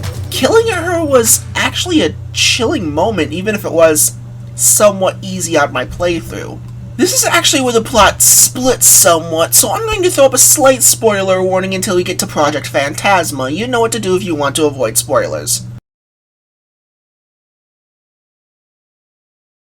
Are they all gone? Alright. After the mission where you have to kill or run from the Raven who attacks you, the missions between Chrome and Murakamo get more heated until the Fateful mission. You get stuck with two. Both complete opposites. One to protect the Chrome base and one to attack it from Murakamo. And this sets you down one of two paths of supporting a company for the war. I supported Murakamo because I don't support a company that has me fire on civilians. Almost immediately, Chrome stops giving you missions and you work with Murakamo almost exclusively till the end of the game. Chrome will occasionally give you a few missions, and I think this is a chance to change your mind if you want. I didn't. And even though there was a rough few missions, I managed to get through until you get to a mission to help a fellow Raven complete his. Which I wanted to do because, you know, I killed a few at this point, why not help a few? Then he backstabs me and leaves me for dead. Well, fuck you too, dude. Continuing on the mission path, you slowly manage to cause more damage to Chrome's reputation until Murakamo deals their killing blow, starting a bioterrorist accident where you release bioweapons in Chemical Dyingco's labs. I'm a bioterrorist now. Huh. Chrome goes ballistic and you're set to mop them all up until you fight fucking goddamn Liberty Prime here, what the fuck? Although, the fight is pretty easy. And then you learn not too soon after that, Murakamo basically just took Chrome's place and nothing was fixed, and they'll eventually have the same fate befall them. I think this was the start of From Software's dark, depressing endings. Everything you did was for nothing except to pad your pocketbook. Countless people died only for history to repeat itself. Seems like a massive kick at the balls, isn't it? Well, the game's not over yet. You get a few more missions directly from the Raven's Nest itself. The first one is to mop up some Chrome or Murakamo remnants, only for nothing to be found. You go back and... Holy shit, you get jumped by the fucking Phantom Thieves! Get out of that mess and you come face to face with the bastard who tricked you earlier, who accuses you of going way out of your league. Drop him to get the final mission, which presents itself as a simple destroying few mines mission. So you open a first door and... Son of a bitch! Yeah, there's barely any mines in this mission, and destroying everyone who opposes you actually takes you to the second part of the mission, which thankfully reloads your ammo and heals you. Next, you are yelled at by an unknown voice as you leap up one of the most goddamn annoying missions in the game, a platforming section. In a mech game. Fun. This, plus the fact that you can get knockback from being shot, only makes it way harder than it looks. After that mess, you get Enemy ranking AC identified as 9-ball. Oh shit. 9-ball is the #1 ranked Raven. Dodge. Just fucking dodge. Then climb up another hole for another 9-ball! Fly, you fool! The only way I was able to survive this mission was to climb to the very top of the map, hide in the hallway, and blast him when he came through. And also, if you die at any point in these last two missions, you don't get the notarized report. You die and get kicked back to the main menu. Save. You finally get past 18 balls, please call your doctor if you have that, and a few more robots and come face to face with an AI core. Blast it to end the game. Well, that was a little bit of a doozy. Aside from the last missions and an understandable amount of old game clunk, I can safely say this is the first From Software game where I can't say, this is a good game, but... because there is no but. It's just a straight up good game. Yeah, it has some cryptic moments, yeah, it has a few odd game quirks and some bullshit moments, but really, this is a game that I think any modern gamer could sit through without a walkthrough constantly at their side if they wanted to. The game has a surprisingly low barrier for entry, and if you just want to sit down and only use the shop and your wits to play, you'll have a pretty damn good time. This is the first FromSoft game I honestly recommend to anybody. Most of the praise and criticisms I've levied against this game can also be applied to its direct expansion pack, Project Phantasma. Unfortunately, there's not much to talk about it. If you liked Armored Core, you'll probably like Project Phantasma. It's a pure expansion pack, no fluff. You can import your mech if you want, and to be fair, it's the only way to get all the secret mech parts from Game 1. I did not. The main problem with Phantasma is there's not much added. You get a brand new, albeit linear and shorter campaign, and a few new parts in the shop, and the shining headline, a brand new mode I'll get to soon. I played through the entire game to tell you this. I wouldn't call any of the new parts essential, however, now you start with a good chunk of change. Combine that with being able to sell off your starting mech parts, and you can get to play with the new stuff or some of the old stuff right off the bat. This time I made a bipedal mech, and because of that desert joke I made, I tried to become Kamasen, and my mech was the Hot Wind. Couldn't spell the name though. The new campaign focuses on a new character, Sumika, who wants you to help stop a new doomsday organization and their leader, Stringer. It's short, and apart from having a few missions you can pick between at certain points, is linear and doesn't even have multiple endings. It's notable for having an actual final boss, and more often than not, the missions are a bit more complex than what the original game added. And having a buddy, even if you don't team up with them that much, makes this game lighter and softer than the dark original game. But that's not what you pick up Project Phantasma for, buddy. No, you pick it up for the arena mode. Now, mask off moment here. I fucking love arena modes. I love any game that allows me to join a coliseum, an arena, or something similar. It's the reason Ratchet Deadlocked is one of my favorite games in that franchise. So you bet your ass I spent probably way more time than this one was reasonable. I wasn't even playing for recording's sake, I was just playing for fun. I was gonna try to play all the way to the final boss, but this video was already ballooning in size, so I needed to scale it down somehow. Now those of you in the know might be asking why I played just Project Phantasma and not the other Armored Core expansion pack, Master of Arena. Multiple things really. Master of Arena is From Software's final North American PlayStation 1 game, so it's possible the extra time dedicated to this game would have given it a bit more time on the grill, so to speak. It's also getting a little burned out, and then I decided to check this game EX Arena and... oh dear god. There's 10 categories each, with 10 opponents apiece.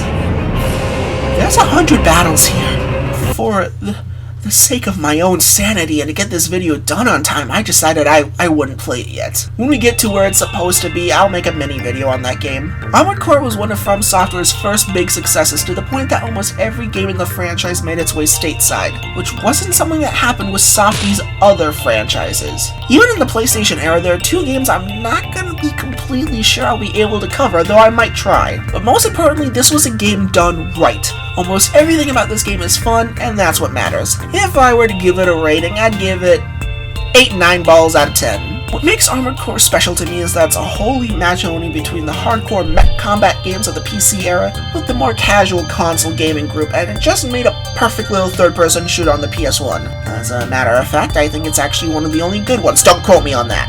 But I haven't played another one on the console, and only a third-person shooter that did it quite so well.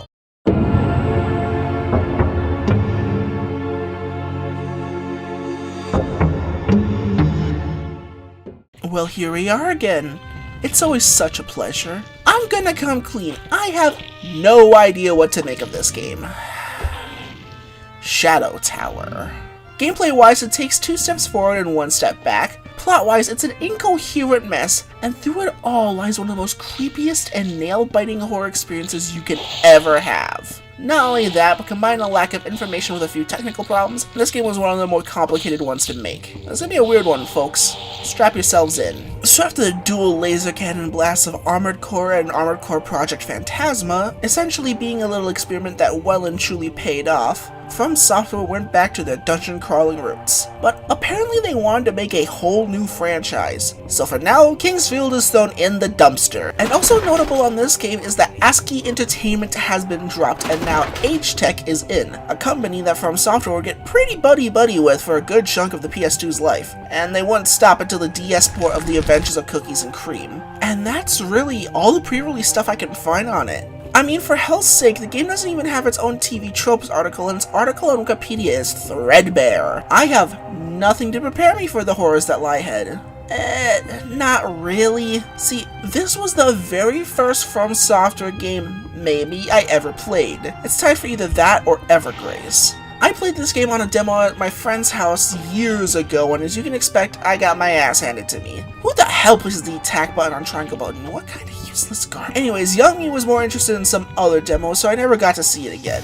But I always remembered it in the back of my mind, and when Kingsfield was brought to my attention as a wee teen, I distinctly remember it looking like that one weird game I played as a kid. And that's ultimately what started me on this journey. For me, we've come full circle now, a legendary story. That's the stuff of legend. Anyways, it's finally time to start this game up. Once again, I'm using mouse-injected dolphin duck, so keep that in mind as I'm using keyboard and mouse. We get another CGI intro, but this one tells us really nothing. Just some King's Knight looking dude fighting a bunch of monsters to an Arabian sounding song. Then there's the main menu with a much creepier main theme and a man who looks like he's getting attacked by a facehugger. Alrighty, things seem good. So we dropped in and there's instant confusion. You get about 6 lines of text written like a fairy tale about a tower that seemingly unleashed a darkness that swallowed Zepta? What are you talking about? Where are we? Why is the tower destroyed? Who's darkness? You named it like a proper noun. Why did a warrior come forth? Who's this dickwad? Who am I? Where am I? Where's the tower? We're going up, not down. What the hell is even going on?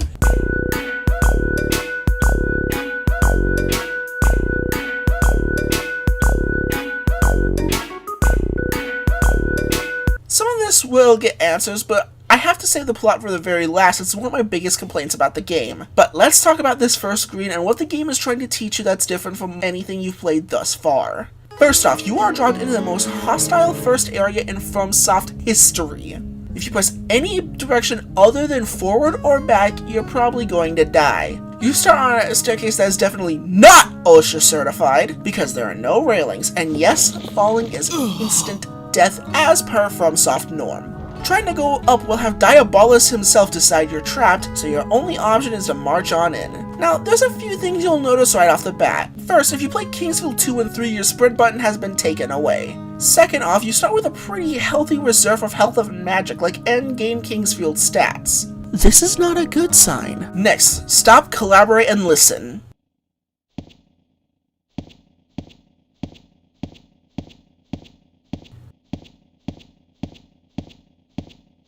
There's absolutely nothing in the air. There's no music. For the entirety of the gameplay, you will not hear an ounce of song that isn't diegetic, which is extremely rare. Sometimes there'll be some ambience or distant monster cries, but other than that, it's a pretty lonely game. What's strange is that Wikipedia claims there was an entire OST made for the game that just went completely unused. Some of the tracks were later used in Evergrace. Why are the two FromSoft games I played as a kid having a connection? I heard somewhere along the grapevine that this was used as a trade-off for full voice acting, which is strange because, like most FromSoft RPGs, dialogue is uncommon to outright rare, and Armored Core showed that you can have both a wide selection of music, environments, and voice acting. So they absolutely could have had their cake and ate it too. Admittedly, the only game I could think of before this that had a ton of voice acting was something like Resident Evil 1 or Twisted Metal 2, but even still, this had to have been done by choice and not necessity. Now, as for the main crux of gameplay, it's pretty similar to Kingsfield. You walk around, collect items, try to find new equipment, kill monsters, and find secrets. You have delayed attacks, enemies give off some nice, almost visceral feedback this time, and the combat ranges from merely punishing but fair to downright sadistic at points. Nothing new from FromSoft there. The only improvement on the main combat front now is that you're given damage numbers to know exactly what you are or are not doing. Thank you, Softy. But that's the main crux of the gameplay that was brought over. You're gonna notice a few quirks, like how healing potions seemingly heal everything all at once, how rarely some things are given out, and how your equipment seemingly has durability. And the enemies are pretty damn creepy, and that's when it hits you. No music, limited resources, punishing combat, creepy enemy designs? You're in a survival horror game. Hey, yep, welcome to From Software's first attempt to actually, no joke, for realsies scare the daylights out of you. The effect of this is a bit of a mixed bag with some low lows but some terrifying highs. And the most mixed are the graphics. Now when it comes to environmental detail, this is the worst game in the catalog aside from the very first Kingsfield, which had the excuse of being made on a budget fit for the dollar menu. When I commented on the graphics for that game, I believe I said something along the lines of, every area has its own dedicated texture to differentiate it, but it will have only that one texture. While it's nowhere near that bad, the sentiment does come back with a vengeance in this game. Now, there are more environmental props, set pieces, and just general things in this game than even Kingsfield 3, but you will be seeing a similar color palette for an entire world, if not an entire level. It's not that the game lacks color, it's just that it's used a little too sparingly. Having the entire map be blanketed on a crushing fog doesn't help. There's no map at all, meaning navigation is a mess. Not only that, but the colors that are there are spread way too thin. This game has a serious love for the colors brown and sickly yellow.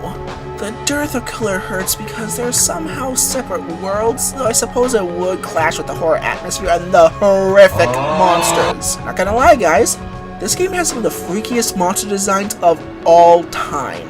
FromSoft took normal fantasy characters and placed a wicked design team on them. Jesus Cristo. Even something as simple as a skeleton has this unnatural shifting to it, like it's actually a bundle of bones being puppeteered by dark magic and not actually living. Would you think, yeah, no shit, Sherlock. But most games don't give me this kind of uncanny feeling. Half the time I was running through the game and I just came across monsters and froze for a second, like...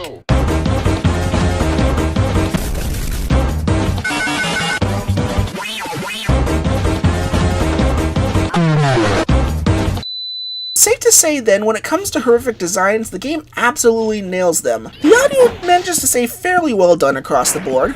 Since the game is whisper quiet, you're gonna hear your death coming long before you see it. A lot of them are skin trembling. It got to the point that I was mistaking the noises of doors closing for hidden monsters that I could not for the life of me fucking find.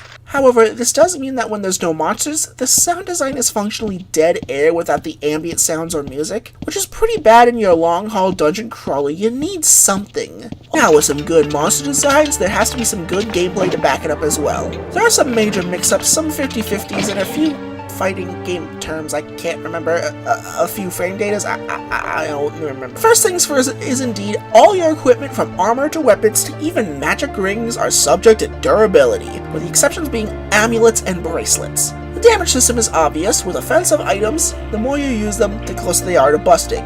With armor and shields, the more you get hit, the more they start to break and leave you in your skivvies.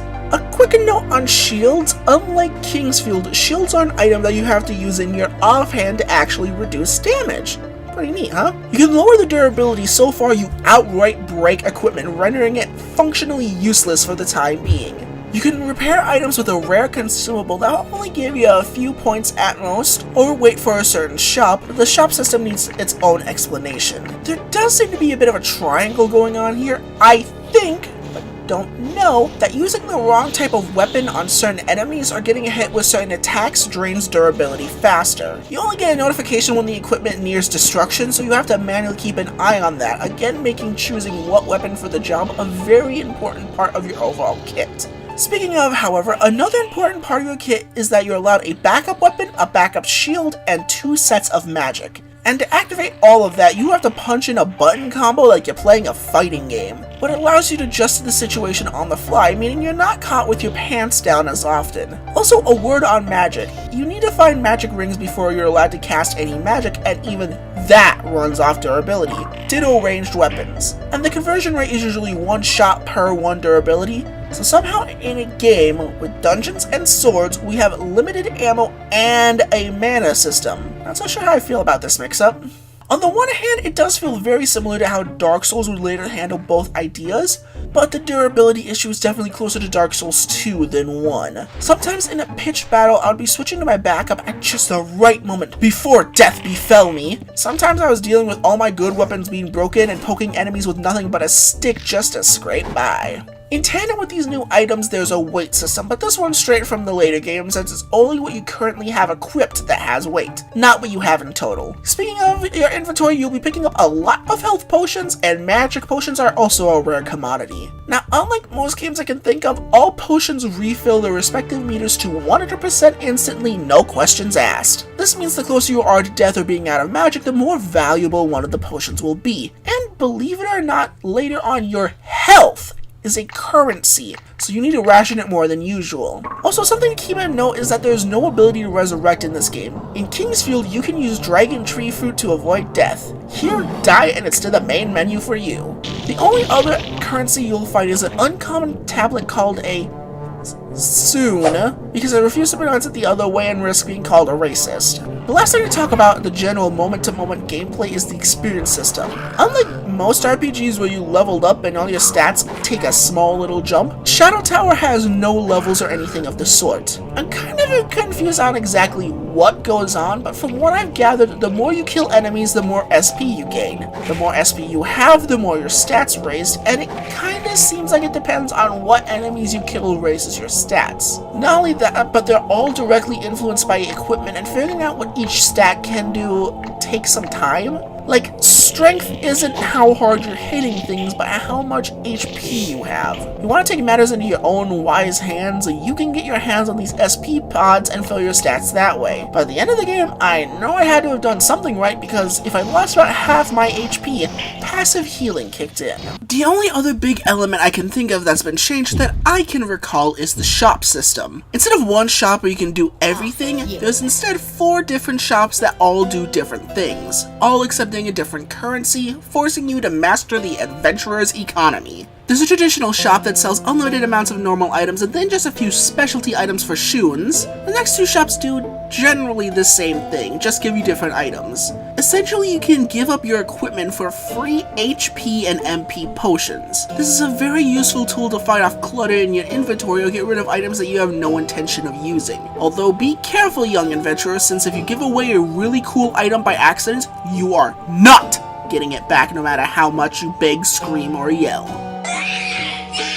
Finally, the last shop is a smithy that'll fix up all of your weapons for your own actual HP. You can't actually kill yourself using this method, but you can leave yourself on death's door. This makes your HP a consumable resource as much as any other currency, and since you will need a good weapon and then multiple backup weapons on hand, keeping a healthy stock of health potions is a must. The smithy only appears about once per floor, so they're an incredibly rare commodity. Given the game's extremely linear nature, there may be long stretches of gameplay, like the entirety of the Fire World, where you will not have the ability to repair your items unless you use the very rare Dorando's Ashes. So soons buy you a lot and also not much. Items can be used to buy you health and mana, and health can be used to repair your weapons.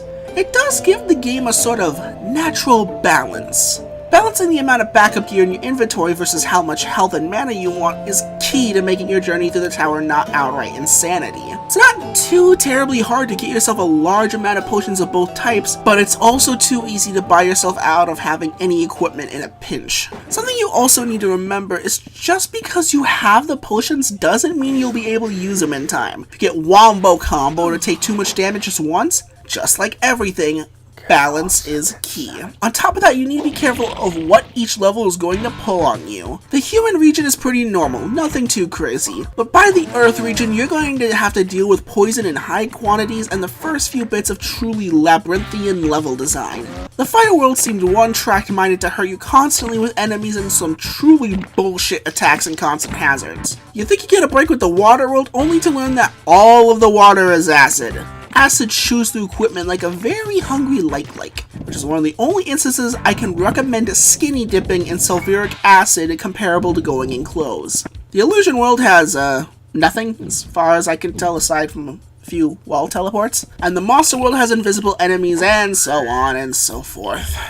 Now, to get to technical problems, boy howdy does this game have them. Mostly little things, constant clipping, occasional slowdown, stuff you'd expect in a PS1 first-person game, especially one this big. No, the problems I have are a little bit bigger than that. First off, enemies are easily able to attack you from out of sight. This is annoying, but understandable when it's through a blanket of fog, not so understandable when it's through doors, including locked doors no less. Meaning enemies with range attacks are able to wail on you before you're even able to get through to retaliate. And my second major problem may have been emulator specific, but I had no less than 3 crashes throughout the entire run. And while it did make me redo about 30 minutes of gameplay, one of these crashes was worth it for this.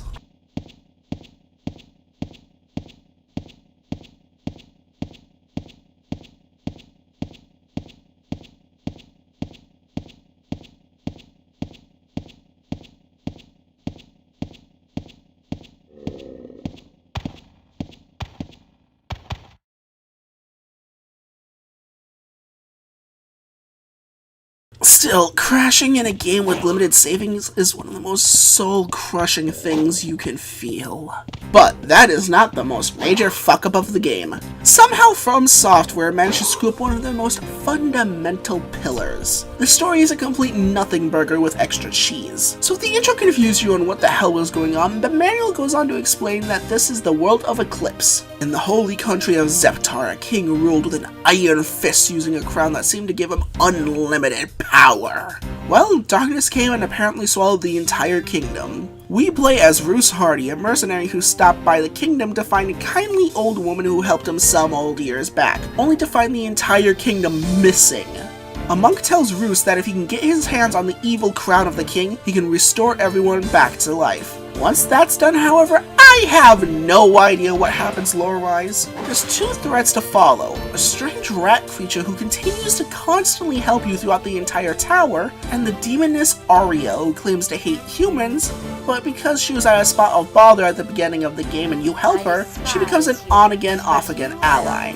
Aside from that, there seems to be a bunch of random things that happen. You have to kill 6 guardians to continue down the tower, and as you do, you learn conflicting information. For example, at one point you find a man holding a boulder so his king could pass through. He then immediately dies.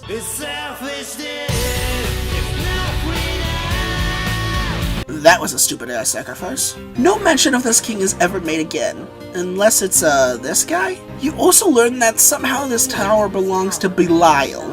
You know, the demon. Belial never appears in this fucking game. At one point, Ariel tells you two will have to kill each other. She then only shows up in a secret area after this and never bothers you again. A lot of the NPCs seem to think you're here after the crown for power reasons, not to save everyone. But for once, they might be right. Because when you reach the final bosses, kill them all, and get the ending cutscene, you get this strange sequence where Roose, exhausted from his adventures, nearly dies of it before he realizes the crown is right in front of him. And then he becomes the brand new evil king.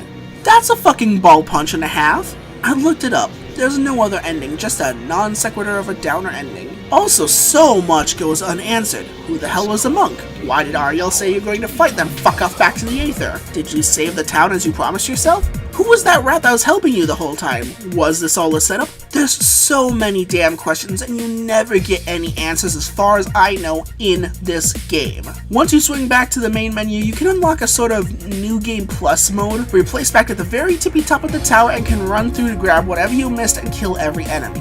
Which means yes, you can do a genocide run of Shadow Tower. Shadow Tail. So here we are, 10 pages deep, half a dozen ramblings, and I still don't know what to make of this game.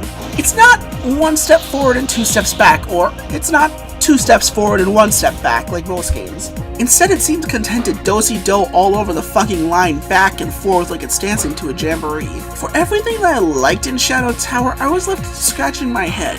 For everything that was a good idea, often the execution left a lot to be desired. On the whole, Shadow Tower is a good game. Hell, it's a great game. Why not? It's about on par with the rest of the Kingsfield series, and while we're getting ever so closer and closer to the Souls-like formula we all know and love, but it's just a game that's an ever-changing mystery to me. I can't tell if I love it or just like it, and this is possibly my first ever FromSoft game. Man, it was a baptism by fire. Would I recommend Shadow Tower? Why not, so long as you're a fan of the previous games, and this time I'll even extend it to survival horror fans. But if not, I'd say skip it. What? There's a fighting game mode?!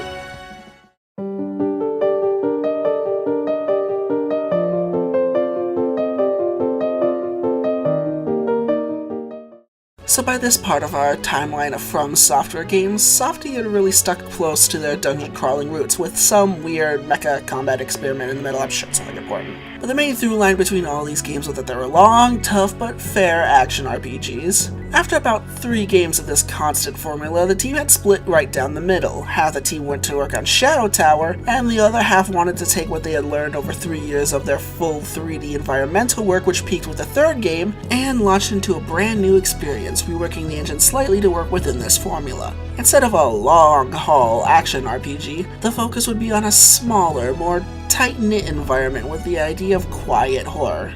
So if I'm just paraphrasing the Wikipedia article, there's not a lot to go off of for pre-release stuff here, as the original Echo Knight did not get a lot of hype before its release. Where have I heard that before? The efforts of the team eventually birthed Echo Knights, and for their labor of love they earned... oh dear. Seriously? 6 out of 10s? We're in for a treat. Well, that could be because of a couple of reasons I'll mention later, but because of this, the game did not sell well here. In Japan, it did well enough to earn itself a sequel which stayed there, as well as a third entry that eventually made it stateside. Now, about reviews. Personally, I had seen the Nitrorad video long before I started this series. However, I have since long forgotten most of it and deliberately skipped another YouTuber video, Ben Again's, because I wanted my thoughts on the game to be as clear and as unburdened as I could. If you've never seen either of those channels, please do yourself a favor and check them out. They do what I do, but like a million times better. However, I guess in a roundabout way, you could say that Nitrorad was the catalyst for this entire video series to be made, as he was the one who got me interested in Softy's past. And, well, here we are, where it all began. So, Mr. Rad, if I ever meet you in real life, I owe you a beer, or a soda, or fucking copy of Skygunners. What do you want from me? However, I will say one thing. I'm very happy my memory has forgotten any context, because I really damn well like this game, and I hope by the end you can see why. The game opens with the statement that it's 1913 AD with the cruise ship Orpheus apparently disappearing without a trace in the middle of its voyage, and despite its efforts to salvage what remained, not a boat nor scrap could be found. The game continues to show you establishing shots of the Orpheus and beyond. It's kind of interesting because the game is doing something I said in the openings video. Every shot seen here is one of the game's money shots, the best parts of the game, but it's obscured in such a way that you won't realize anything is important until much, much later. A lonely and quiet title card later, and we assume the mantra of Richard Osmond and receive the realization that the game actually takes place in 1937, meaning the beginning of the game lied. Anyway, here Richard sits receiving a cryptic letter from his father, Henry, along with a strange key. Apparently Richard can't make heads or tails of the letter, but that's okay because conveniently the police want to take Richard to his father's house because it burnt down. After the policeman rudely smacks-talks the deceased, we take control of Richard and start investigating the house. It's not long before we find the only things we can interact with for the game's first simple puzzle. Once we figured it out, we can move this grandfather clock to find a red book. Merely laying eyes upon the book transports us onto a train, and although we don't know it yet, we are in the past. After investigating both cars, we find a youth we don't know, an old man we don't know, and his daughter in the second car. After we look in there, we leave the second car, and the youth heads in there after we're done and locks the door. Crawling up to the top of the train, we peer in to see a showdown between the youth and the old man, with the youth apparently trying to kill the old man, and the old man using his granddaughter as a hostage. The youth fails his QuickTime event and is shot by the old man. It wasn't a fatal blow, however, and the youth later gets up to talk to the girl, revealing that this youth is actually Henry, your father himself, and this daughter is Creo Walkwell. He explains that her grandfather is possessed by demons? What? He gives her a blue stone and then limps back. Chasing him, we find the old man is named William, and Henry tosses himself off the train to escape. We learn that William is holding some sort of red stone embedded into a knife before we're yanked back to the present again. Progressing further into the house, we see a strange painting depicting 2 statues in the room. Rearranging them, and the painting turns into a painting of the Orpheus, which we're whisked off to. We're spotted immediately by Captain, who takes us to the room and he tells us not to leave, and finally, we've reached the bulk of the game. That took us a while and we skipped right past the actual presentation and gameplay, but the preamble was necessary. Echo Knight is a very story-heavy game, to the point that practically all of the game is on the main path, with 1 or 2 minor side deviations from your main goal. And that goal is what we'll get to. But first, the Orpheus itself. This game dropped in 1998. We weren't quite in the PS1's autumn years, but you can tell we're approaching. Frankly, this game is gorgeous for that era. Every part of the Orpheus and the many areas beyond are lovingly rendered into intricate detail. If it wasn't for the resolution, I'd say the game looks better than some early PS2 games. If this game was meant to be a show of From Software graphical prowess, they succeeded with colors flying high. As a matter of fact, the Orpheus is so well crafted, I won't lie, if it was a real cruise ship and I was alive in 1913, I would have loved to sail on it. When the game's horror is turned down, a vast majority of the game is actually quite comfy and cozy, which makes sense for what seems to be a luxury cruise liner. When the game turns its horror up, the main enemies of the game are actually pretty terrifying, but that's for later. Much like From Software's games, the music is pretty sparse in this entry, but unlike most From Software games, when it hits pretty hard. In the calmer moments, the game takes a more dramatic, calm tone that sets the perfect mystery mood, or just enough to heighten emotions.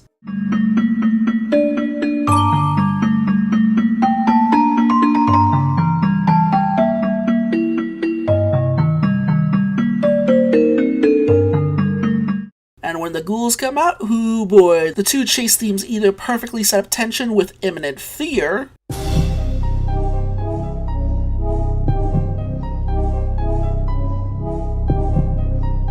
or they decide to drill anxiety into you with Wandering Ghost. Ironically, the complete opposite of the song Wandering Ghosts. That's from Symphony of the Night.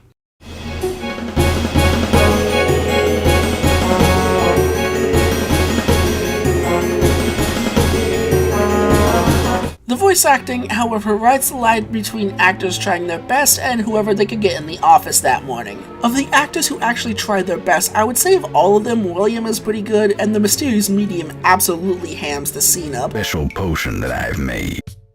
It may be weak, but it has the power to cure you. And your father puts in a pretty good performance at the end. On the flip side, some of the friendlier ghosts could not be asked to put in anything. I locked the door, but she'll still come. Why? I swore I recognized some of the voice actors from, of all things, the PS1 Harry Potter crew, but unfortunately, like so many games at this time, all the actors go uncredited, which sucks because I would love to interview whoever played the medium. Interestingly, this game uses voice acting very specifically. If you aren't on the Orpheus, you don't get voice acting.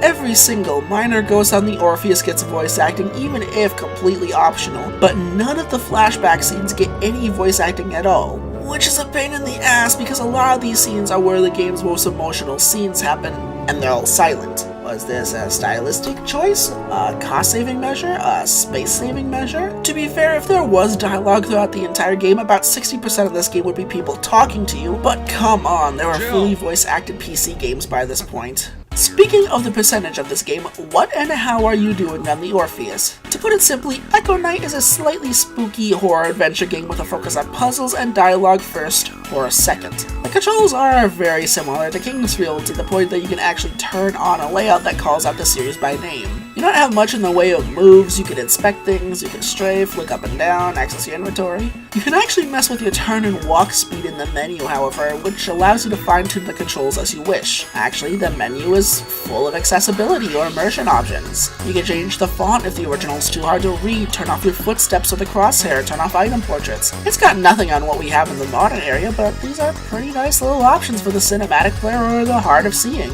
You'll notice I have my crosshair disabled for most of the game, which does occasionally bring up a problem, but anything you can interact with will glow purple upon getting close, so figuring out what you can and can't use is a piece of cake. As you progress through the Orpheus, you'll find almost every one of the crew and passengers have been turned into ghosts in the form of these black, featureless shades of their former self. As it turns out, these spirits are like this because none of them could move on from their unfinished business. What this could end up being could require any number of steps and seemingly random complexity. For example, there are several ghosts who simply will move on upon completing enough of the story, whereas other ghosts require you to solve a puzzle for them. For example, an early game ghost wants to taste the drink of his dearly departed friend one last time. So you search the section of the ship he's in to find out that he's left a coded message on how to mix the drink in a painting. The next room over has a ton of paintings, so it's a simple deduction puzzle from there on out. When you help a ghost pass on, it leaves behind an astral piece and possibly an item. Often a ghost will need an item from another ghost to help them pass on, so it becomes a guessing game figuring out which ghost you can assist, then using the item that they drop to help another ghost, and so on and so forth. Thankfully, each chunk of ghosts are usually located in one part of the Orpheus, and you never have to cross over these areas, meaning the solution to the puzzle you're working on is never far from where you actually are. So you can think of each area as kind of like a chapter of sorts. Now, I know some of you are hung up on something I said earlier, so now you get to ask, what the heck is an astral piece? Early into your adventure, you will find a strange comic book. that will talk to you, and then whisk you away to parts unknown, a strange, dark, ominous tower. I suppose you could call it a shadow tower. I'm funny. You can't leave this tower until you figure out that you need to use the book on a mural on the top floor, whereupon you'll meet a strange, bespectacled black man. The game calls him the Medium, and he claims he's a blind man using the book to see for him. Okay, and that he needs the astral pieces you are going to be collecting. For now, you have no other reasons to hang on to them, so you should hand them over even though this entire interaction is sending alarm bells ablazing. For your pieces, the man hands you weak but plentiful healing potions. He claims to help you when you're possessed, but you can't be possessed, so he's an asshole. He also hands you the other half of Krea's blue stone, so maybe he's only half an asshole. So if I said healing potions, and this game's about ghosts, you assume the ghosts could be hostile, and I mean, kinda? Throughout the game, you will find hostile ghosts that will attempt to kill you on sight. You have no real recourse to fight them. A 1v1 will never end in your favor. The only thing you can do is turn the lights on, which banishes them for a while. Each ghost has their own abilities, the little girl being able to throw things at you, the woman being able to shoot ghosts that mess with your controls, and the king-looking dude able to pull you in. Their designs are actually pretty freaky, and they can come from almost any darkened room. I say almost because I learned that there's an exception to the darkness rule. If Casper is already taking up their room, there ain't no room in the room big enough for the both of them. Now, while most rooms is as simple as turning around and flicking a switch, there will be rooms in the Orpheus where that's not viable, either because the ghost is edge guarding it or because the switch doesn't work, usually requiring yet again another puzzle. As a matter of fact, the entire final area before the endgame is completely darkened and none of the lights work, requiring you to constantly dodge the king. If you are hurt, the game's one and only HUD element aside from the crosshair appears, letting you know how close you are to death's door. However, if you're diligent in turning in astral pieces, the ghosts aren't especially fast on their feet or able to ambush you that well that you'll take fatal damage often, meaning they are more of a nuisance than an actual threat. Hell, the woman rarely likes to move away from her one spot she picks every time. Usually, however, you take insane damage if you're foolhardy enough to try to challenge them without solving the puzzle. And to be fair, I kinda love what happens when you die. The policeman who accompanies you to the house manages to find the Orpheus painting with a blank, featureless ghost appears at his feet, and it doesn't take long for the officer to ID you. Because you failed, now you join the restless spirits of the Orpheus, forever unable to find peace under the crushing guilt of being unable to find your father. Game over. Damn.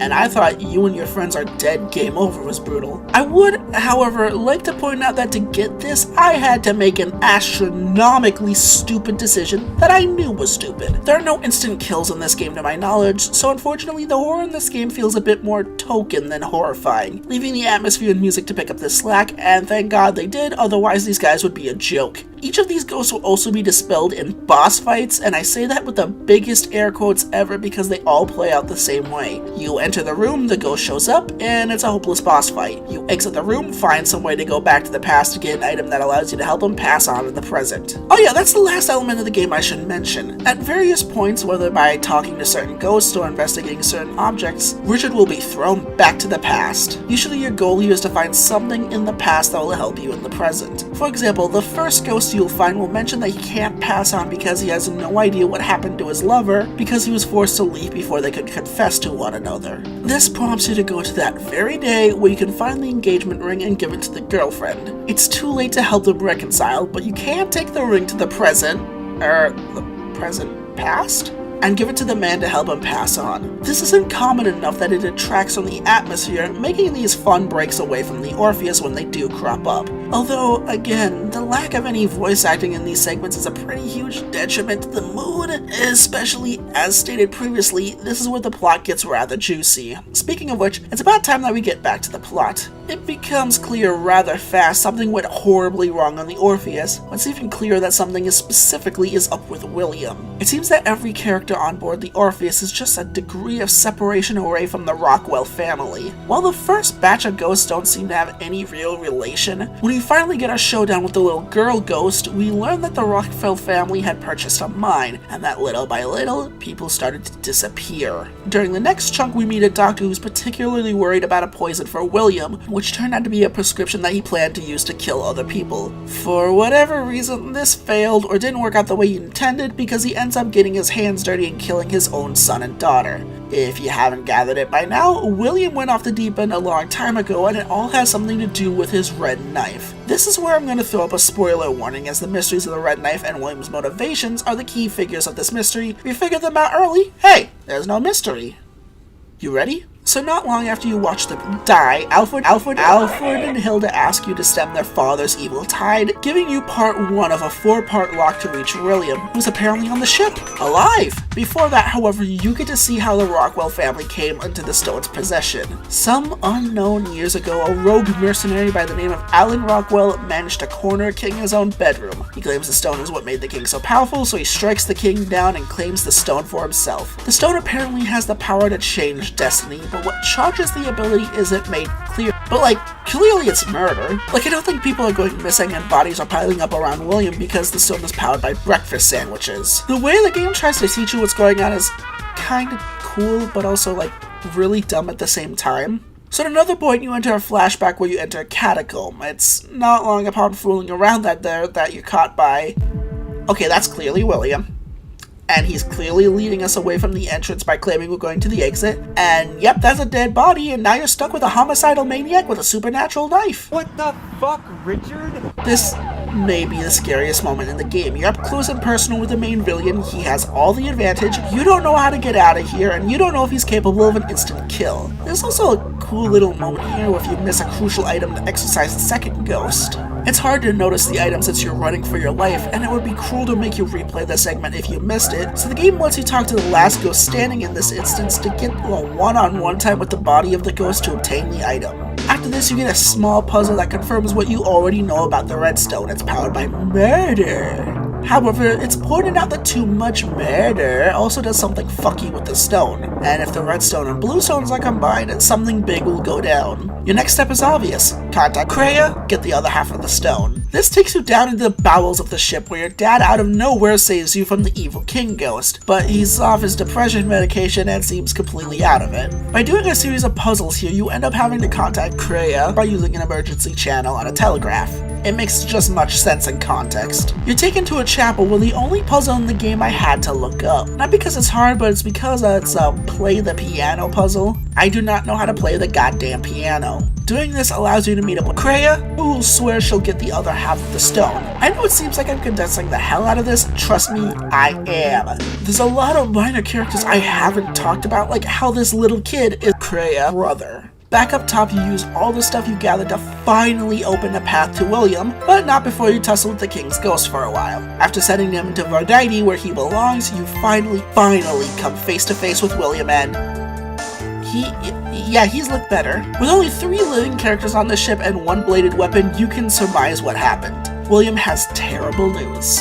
Kreia is dead long before she could meet you. William then uses your power to send you back in time to take the lone bullet before it can be used to kill Kreia. However, it's a canon event. Walking outside, you meet the man with the machine gun, and he manages to bullshit her into giving the blue stone and getting you all killed. Kreia rolls a nat 20, 1 and 20 for her strength, dexterity, and luck rolls in that order as she manages to knock the man off the ravine, jump down herself in the process, and send the blue stone hurtling towards your feet. With the completed blue stone in hand, you enter the very bottom of the ship to finally reach the red stone, now wielded by your very own father. The red stone goes absolutely berserk and releases...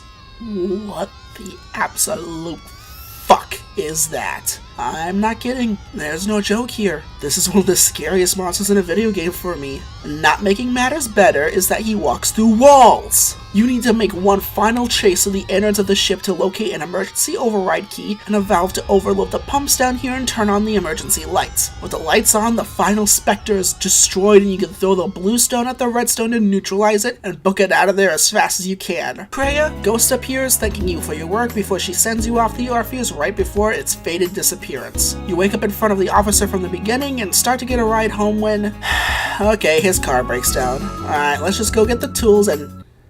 God damn it. Here we go again! This is just one of the endings in Echo Knight, and obviously not the best one. It's just still things we need to wrap up. There's an ending if you fail to escape the ship in the final countdown, but that's more of an extended game over. But I went the wrong damn way the first time and still had more than enough time to escape, so I think you need to be trying to get this one. You don't even get credits. You don't deserve them if you get this ending. So the obvious question is, how do you get the other endings? Well, it's simple. You have to obtain every astral piece and ship them off to the medium. The vast majority of astral pieces are required to continue the game, and the few that aren't are off to the side, really don't require anything too taxing. Except there's a casino in this game, and there are 3 ghosts in here. You need to collect all 3 to get the other endings. So how do you do that? Through the game you can get claim tickets for chips, and these can go on the roulette board. You only need to collect 100 chips on the board, so taking the scorched earth approach to gambling will win. But then there's blackjack. And I don't have a concise way to say this, so, Chris Bowden? What pig fucking cousin sucking deep fried double wide inbred corn fed communist fuckknuckle thought it was a good idea? Thanks, Chris. There's absolutely nothing you can do about this. Do you know how many hours I wasted trying to beat the house at their own game? Because that's what you're doing. There's no puzzle here, there's no way to cheat the deck. You either have to be a master at blackjack or be incredibly lucky just to clear the minigame. Unlike the roulette table, you can't make high bets, so you are reliant on consistently getting good luck and playing well for God knows how many hands just to scrape by 200 chips. You know, while this was going down, I was reminded of Mega Man X5. You never played it. It's infamous in the fandom for the ending being entirely luck-based, even if you did absolutely everything you could to win the game. Note for developers, do not make your endings based on random fucking chance. Once you have all the astral pieces and turn them in, the medium will reveal he is the one who created both stones by recreating the evil knife. Right before the end of your escape from the Orpheus, you can enter a new secret-ish room to get the choice of whether to take on the new knife yourself. If you do, you get the evil ending where you start the cycle all over again by shanking the police officer. If you don't, you get the good ending where the cycle is ended for good and the stone disappears with the Orpheus. I rather enjoyed Echo Knight for what it is. It's a comfy, cozy adventure game that I hardly noticed the time fly by while I was figuring it out. It's none too punishing, none too difficult, not too wacky, and it keeps a decent mystery all the way to the end. With the last few scenes the medium being thrown in, there's a lot you can theory craft about the game. However, the few issues that are there really end up detracting from what could have been a masterpiece of console adventure gaming. The lack of voice acting in the areas, ironically, where it'd be more critical to have it, and everything to do with the casino end up pulling the game away from classic status. That and the game's pathetically short runtime and no replay values are 2 more nails in the game's coffin. The game is good, but it's easy to see with just a few more tweaks how it could have been so much better. I think games like Hotel Dusk, Room 215 take what this game started and did it a lot better. Still, Hotel Dusk isn't a murder mystery, and it doesn't have that signature from polish. So there's that to consider.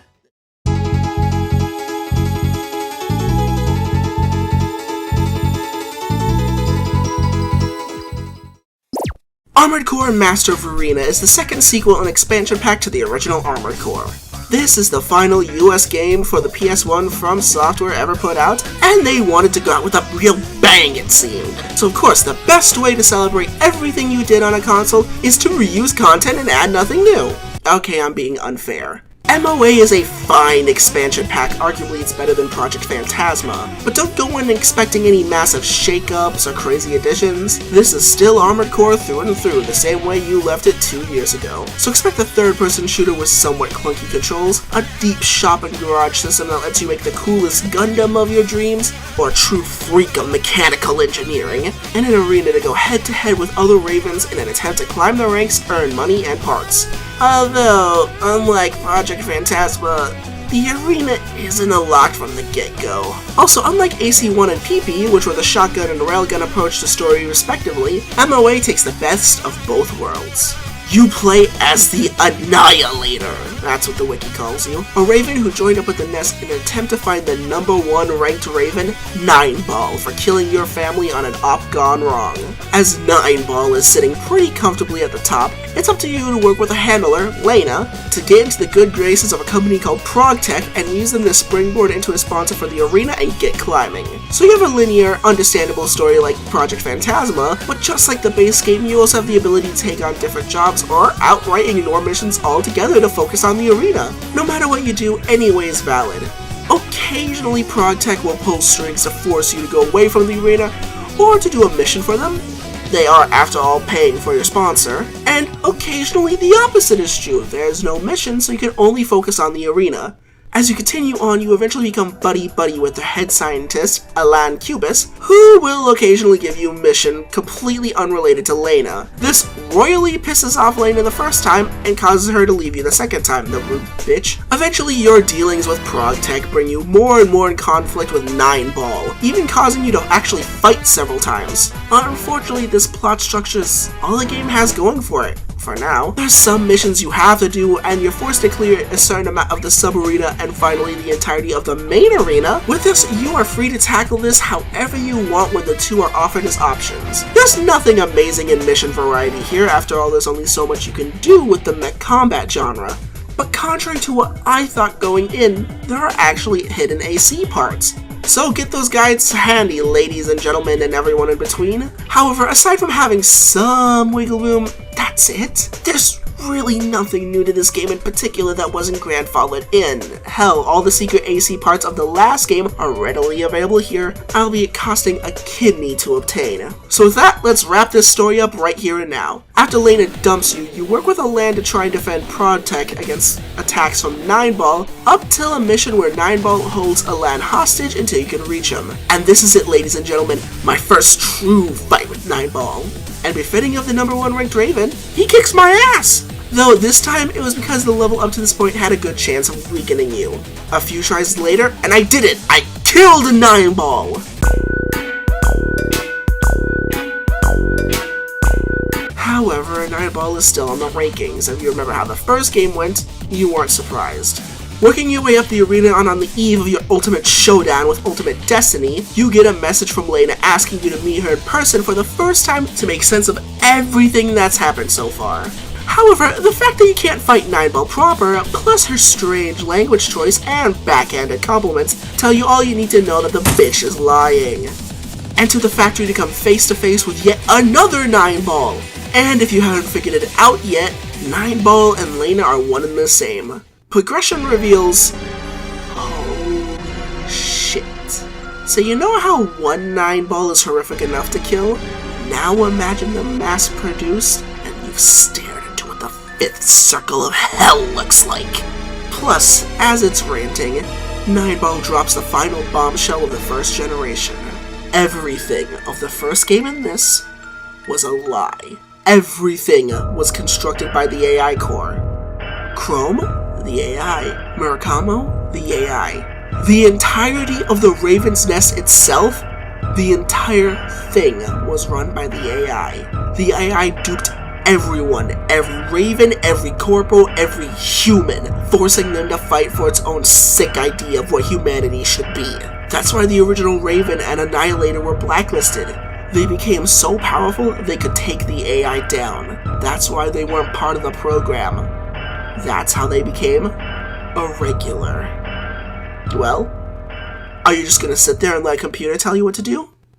But before that, get ready for a showdown with 18 balls again. At the same time, what follows is one of the most insane battlefields in the game with 2 human plus cheating fuckwaffles blasting you with the things that you cannot possibly fire back with. Persevere and you're off to the final showdown.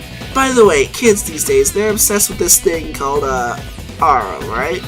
Well, how was this for pure, raw PlayStation 1 Aura? You saw nothing.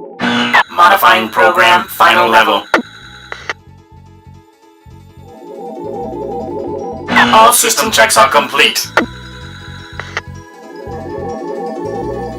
Combat mode is now engaged.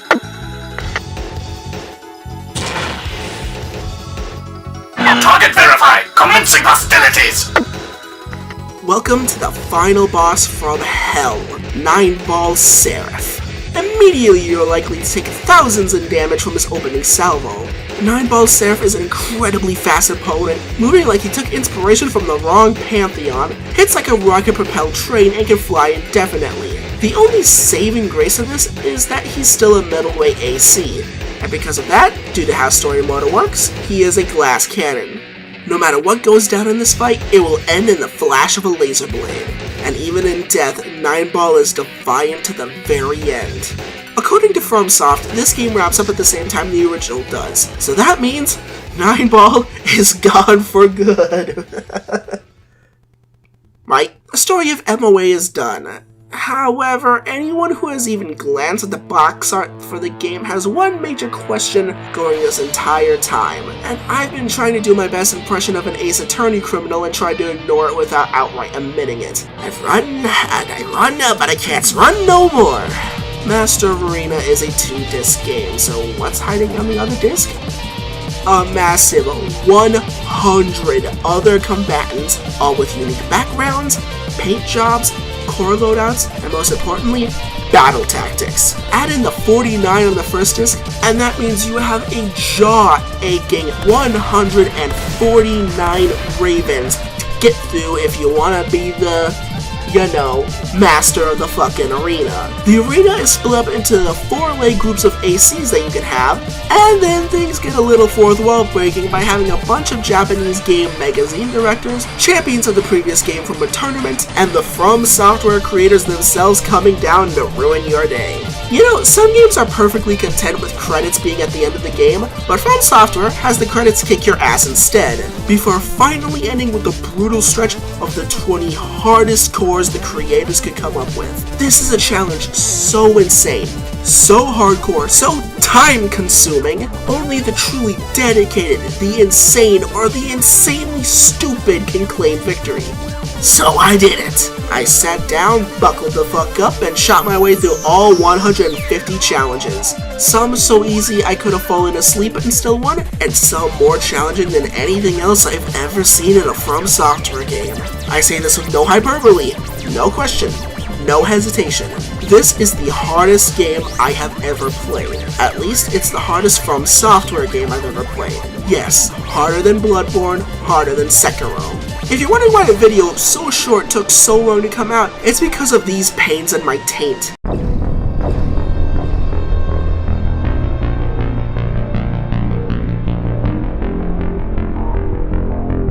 Some of the stuff I said with my family nearby should not be uttered by another human being. Do you want to know how long I was at this game? I was in so long that I learned the camera's actually dog shit. It's nowhere near fast enough to keep up with any of the quicker cores, and if you ever decide to take to the skies, you'll learn that the cameraman was daydreaming about how Crash Bandicoot was called the Sonic's ass game, realized it was meant to follow you, and the weed-frayed synapses in his mind fired to look right up your core's tailpipe. Bad controls and cameras aren't the only reason this game is so hard, though. For the more jumpy cores, you can be smart by using the parking garage map to get them into a cage match with you, and for the faster ones, you just gotta get good. You can actually learn to deal with them.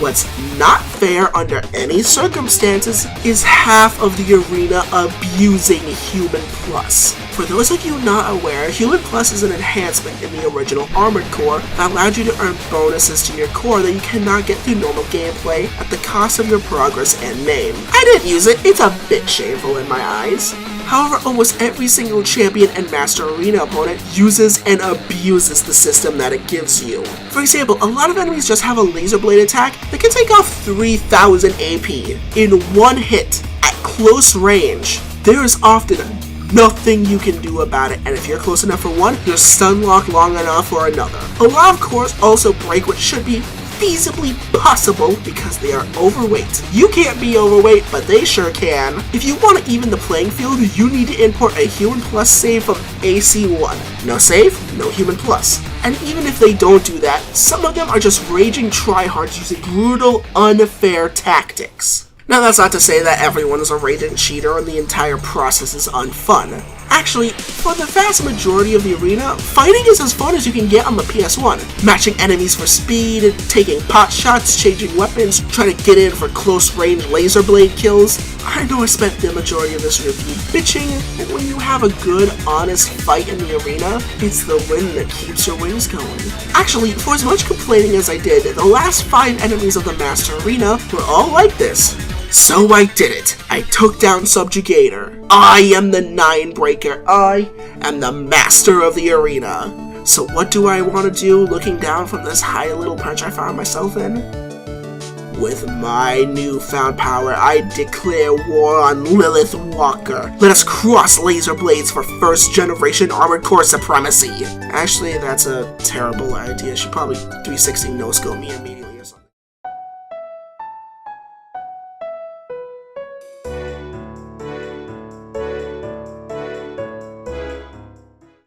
One more game, one more ride. Echo Knight 2 is not the sequel to the original Echo Knight. While the game has similar elements and is functionally a sequel, it's in its own time and place. Echo Knight 2 Namuri no Shihasha, or The Master of Dreams, which honestly is the least terrifying subtitle for a horror game ever, so it's more popularly translated as was never released over here in America, and has even less information than the original Echo Knight out there, aside from a pretty decent Wikipedia article and a dope English translation by Gemini and Tom of the group Devil Hackers. So expect a first-person adventure game where you help ghosts to claim astral pieces while trying to unveil a tragedy. I rather enjoyed Echo Knight 1, but it had a few critical design decisions that made it fall quite far in my favor. I'm not gonna spoil it, but if I see a deck of cards, I'm going to lose it. So let's see if the sequel can rectify its predecessor's pretty massive sin. Echo Knight 2 opens on a CGI cutscene that seems to be a predecessor to the events of the main game, but there's not a lot here that helps you except to get steeped into the atmosphere. We see the mansion, a girl trapped in epoxy, a redhead. We launch a new game and assume the mantra of Richard Osmond? Again? I thought this wasn't a sequel, damn it. Trust me, it still isn't. As this Richard, we learn that our girlfriend, Christina Collins, has been missing for a not insignificant amount of time. She works at a nearby college and was last seen entering the reserve wing of the library. We know a man named Kent who can get us in, and first things first, the graphics of this game are a serious step up over Echo Knight 1. Hell, it's one of the best PS1 games in terms of pure visuals. There's realistically detailed faces, there's a lot of damn fine effects over a lot of the game, and generally everything just looks a cut above most other PS1 games. This does come at the cost of frame rate, but for a slower paced horror adventure game, it's perfectly serviceable, and rather rare it gets anything other than a notice from me. Kent lets us explore the library for our first simple puzzle. Controls and options are pretty much the same as Echo Knight 1, a simple layout, tweaks to your heart's content, strafe and vertical looking buttons. Your main issue now is that circle is the button used to pick up things. This is an issue in exactly one single choice in the entire game, so in other words, there's nothing to complain about. And hey, with 2 different pause menus, the developers went out of their way to make different pause screens for different parts of the game. A useless detail that I nonetheless love. After finding proof that Christina was definitely here, a book randomly falls back in the main part of the wing. Upon flipping through its pages, we find a woman with a spitting resemblance to her. Richard explains on a drive that the woman is Jessica Clancy, part of a famous local family, and he assumes this is where Christina went due to Christina having no memories of her childhood, and yet finding a woman who's practically her sister in a book definitely set off alarm bells. Richard closes in on the estate before crashing into a falling tree. He has this strange dream where a man and woman talk about sacrificing Christina's life, but as they come to an agreement, the man suddenly whips out a pistol and caps the red-haired woman. We wake up accompanied by a man named Brian, who was hiking and found our crashed car and carried us to safety inside the mansion. It's about now I should mention that this game is fully voice acted the whole way through. Echo Knight 1 had a few problems where there was no voice acting when you weren't on the Orpheus. This is rectified in Echo Knight 2, though it's all in Japanese. Because I don't speak the language, I can't tell if they did a very good job or not. The voices at least sound passable at worst. あら、これ、どうしてこんなにボロボロなのかしら。To fucking excellent at best. また光が消えてゆく。なぜだ？なぜうまくいかない？この石に命を捧げればよいのではなかったのか。よくここまで来た。私はアルバート・クランシー。この館の主だ。Right out of the gate, Echo Knight 2 has fixed my most second major issue with the first game. Masterful start. We learned that to power lights in this mansion, we need to turn on distribution boxes using keys. We don't have a key, but we don't have any ghosts breathing down our back yet, so I explore for a bit. We find the bridge from our dream not far from where we started, and beyond it, it looks like Christina, or someone who looks like Christina, is trapped in epoxy. We can't do anything yet, so we further explore the mansion and find a strange noise in one of the rooms, and find one of the gameplay differences from the first game. In Echo Knight 2, the friendly ghosts are invisible until the lights are on. It seems like a minor detail, but you'll often try to do something and get suddenly body blocked, or you'll hear something being messed with in the room and realize there's a ghost there. And if you can't see them, you can't interact with them, making turning on the lights more critical than ever. The lights still aren't on, but we can mix an oil lighter with a candle to reveal a small boy who just wants to feed his now very dead fish. We quickly whisked away back through time to when the boy was alive, and this provides a minor gripe I have with the game. The travels throughout time, now known as ancestral trips, rarely leave the Clancy estate this time. It makes for a more coherent series of events, but it does sacrifice variety. It's not too bad, and we quickly help the little kid feed his living fish this time. After we relock the cabinet, we come back to the present and give the kid the key so he can feed his ghost fish. After that, he disappears, leaving behind an astral piece, and Miss Headshot comes back to give us the tutorial on helpful ghosts. If you didn't play the original Echo Knight, or this is your first time hearing about the franchise, you'll often need to help out ghosts who are black, featureless shades of their past selves. The ghosts were all murdered, and as such, all have unfinished business. You must help a good chunk of them throughout the story, each one requiring something special from the player. Some will pass as plot happens, some will need you to complete specific puzzles, some simply need items. When you help a ghost pass on, it will leave behind an astral piece and perhaps an item. A vast majority of the ghosts will need an item to help another ghost pass on, needing you to figure out how you should daisy chain the ghosts in order to continue the story.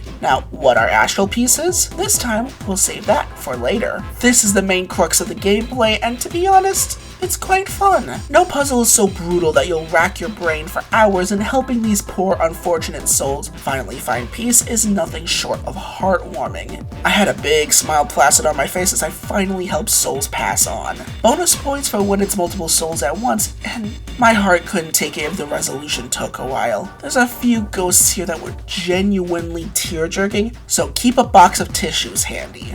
After retrieving the distribution box key, we are suddenly jumped by a hostile ghost. And I don't know what's funnier, the idea that Brian opened fire on a ghost, or that he opened fire on a little girl. It don't work, but this gives you literally seconds to turn around and turn on the light. The ghost encounters in this game are much better than the previous one by a landslide. They spawn in much closer to you, have sneakier tricks, and are generally faster. The little ghost girl is actually fast enough to catch you while you run away in certain instances. However, this game fails yet again to make its ghosts a threat, and I'll explain why very soon. Brian makes a run for it once the lights are on, but this doesn't really end up helping him in the long run. Continuing to explore Tom Clancy's Ghost Mansion will eventually lead to the first floor West Wing, with your first real series of puzzles down here.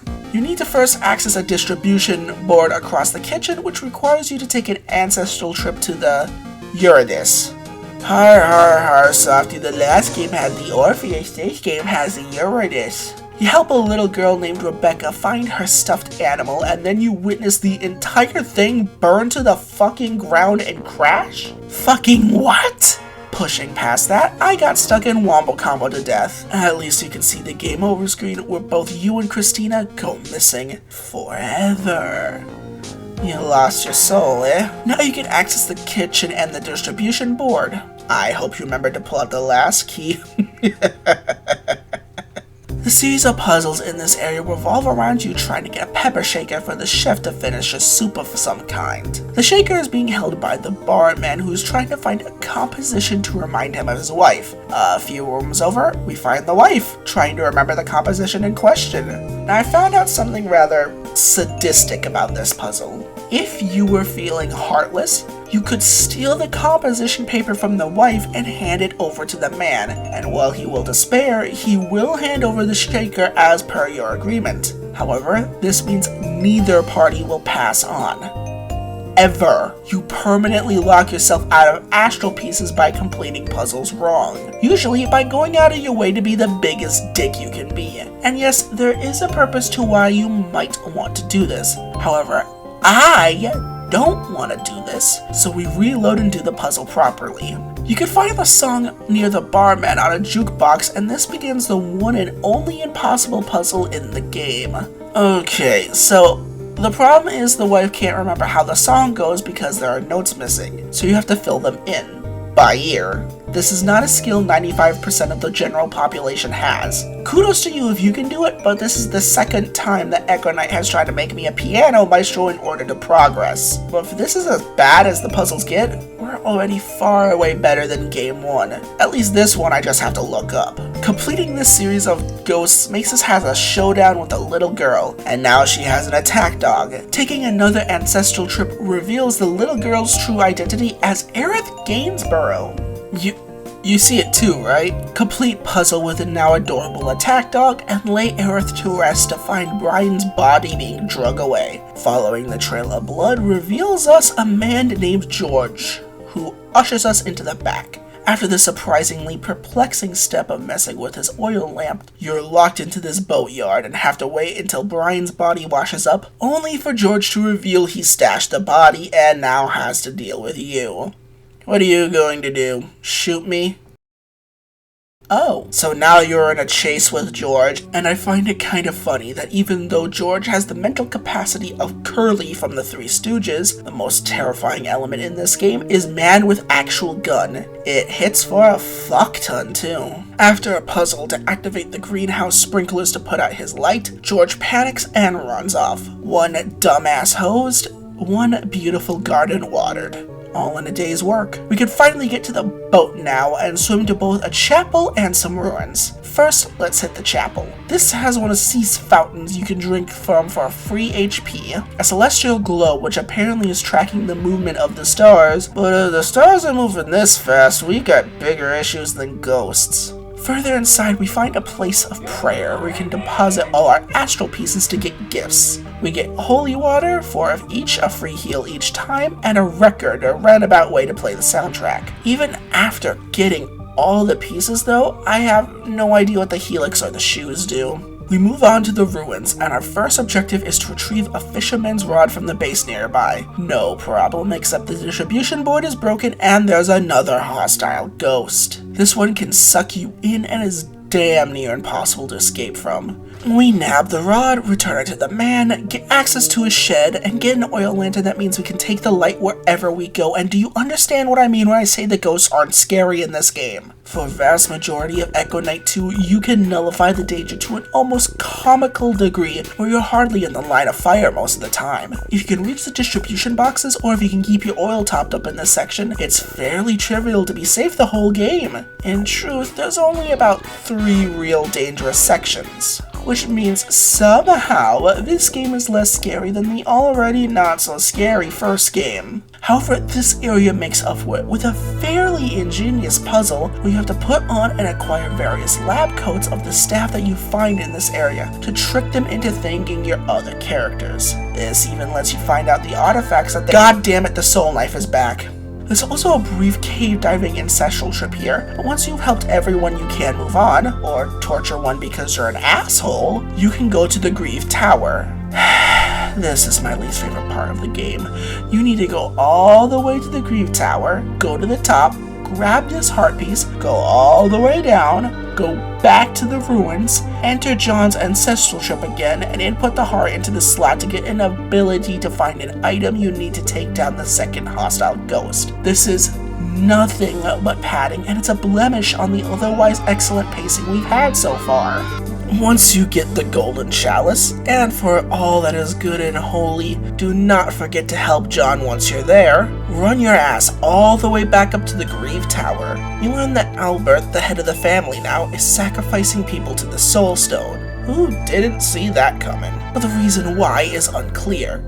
Help the scientist rest in peace, then hit the bottom of the tower to find Hello Fugly. And then Albert joins you, rattling off a prophecy about everlasting life and everlasting death between twins. He declares that he still needs Christina, but also reveals that her name is really Rebecca Morgan. That explains why Christina can't remember her past, because she was part of a goddamn Zeppelin crash. I wonder if she's good friends with a certain Jennifer. The timeline matches up. Interestingly, Albert, despite having every reason to kill you, doesn't, probably because he sees a lot of himself in you, and instead has George grab you and then he bear sprays you into unconsciousness. You wake up in a cell. However, Albert made the mistake of having George watch over you, and the asshole nicks your oil lamp. It's not that hard to trick him into the cell, then locking him in. Your fatal mistake, however, was thinking that this mountain of meat would be held back by a cell. Commence a Three Stooges level skit where you do small puzzle to escape George's wrath. It's not long before you find yourself near a river with a door. You lock it so George can't get you, and he busts it down a little too well and takes a dunk. Cue action sequence. This is actually the second most dangerous section of the game. Getting hit here hurts like hell, and it's not too easy to dodge the stalagmites or the walls.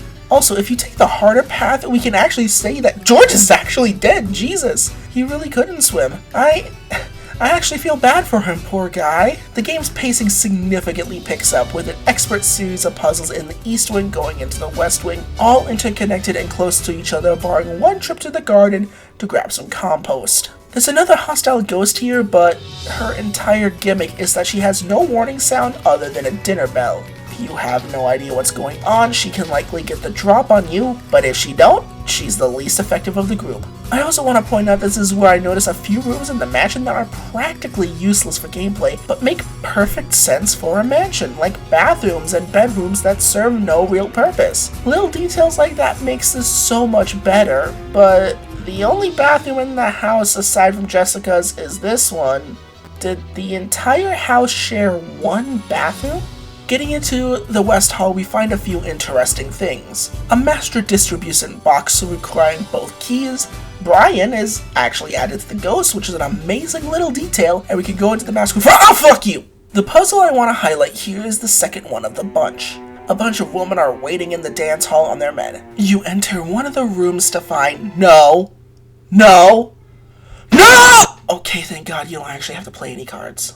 Once you figure out what you need to do, you get the insanely heartwarming and satisfying reward of collecting 6 astral pieces at once. Whew, that feels good. And not only that, we get a sympathetic look at Albert, his descent into insanity as he tries to starve off Jessica's illness, and his genuine conflict of interest when he realizes just how many people he has to kill in order to make Jessica immortal and thus save her life.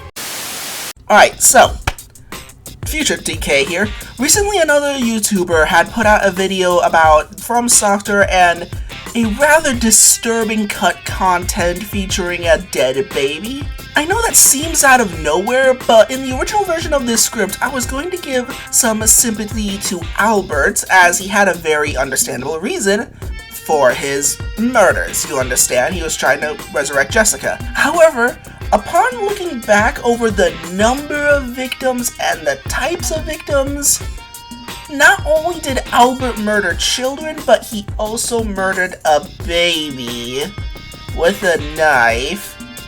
So no, send that motherfucker to hell. We do a quick do-si-do with the knife made for access to one of the most dangerous spots in the mansion, the roof of the mansion, where high winds try to knock you off. Once again, say it with me kids, falling is instant death. You lost your soul. No, I didn't, I broke me fucking legs. It's not long after meeting Alfred's dad that we finally corner the man who finally attempts to kill us, but we get pulled into an ancestral trip before we can, and we get the final details for the endgame. So this is where the spoiler warning will go. However, I want to talk about certain aspects of the game once we're done, so skip to this. We ain't done. We learn that to make Jessica whole, Christina will have to be killed. They leave the Eye of the Awakening, which is the only thing that will wake Jessica up. Considering Jessica is one of the few people Albert will talk to without exception, we take it and wake her up.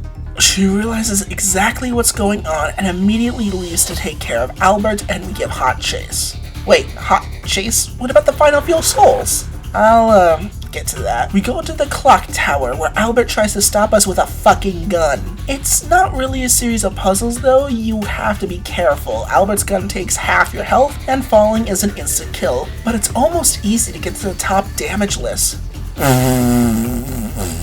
We reach Christina first and get blasted in the side by Albert. He prepares to finish us off, but Jessica shoots him in the back before he gets the chance. 3 years later, we learn that Jessica died from her sickness, but Christina and I lived, and we had 2 adorable twins. Fuck. Okay, so this is the good ending, but Jessica died, the red-haired woman disappeared from the plot, we never figured out the secret of the chapel, and worst of all, the soul stone disappeared completely. So, why did I not get the best ending? This is one of Echo Knight's most nasty tricks. One of the side quest ghosts is a little girl who wants you to retrieve her friends because she can't find them in a game of hide and seek. There's 4 of them, and you need to be wearing a certain medallion to catch them. However, in my entire playthrough, I could only find the one. So, where are the others? One is hidden in the boatyard. However, keep in mind the no light, no interact rule. So, how do you see them? You need the oil lamp, but oh, guess what got nicked by George? And there's no reason to return to the boatyard once you have the oil lamp until after the Grieve Tower, where by then it's too late. Making matters worse, the room with the girl who gives you the quest in is initially locked. You're forced to come into this room later in the game, right after the Grieve Tower, so it's highly likely you learn about the quest right after it becomes impossible. You can get into the room early, but the code is hidden very well and is fairly nondescript.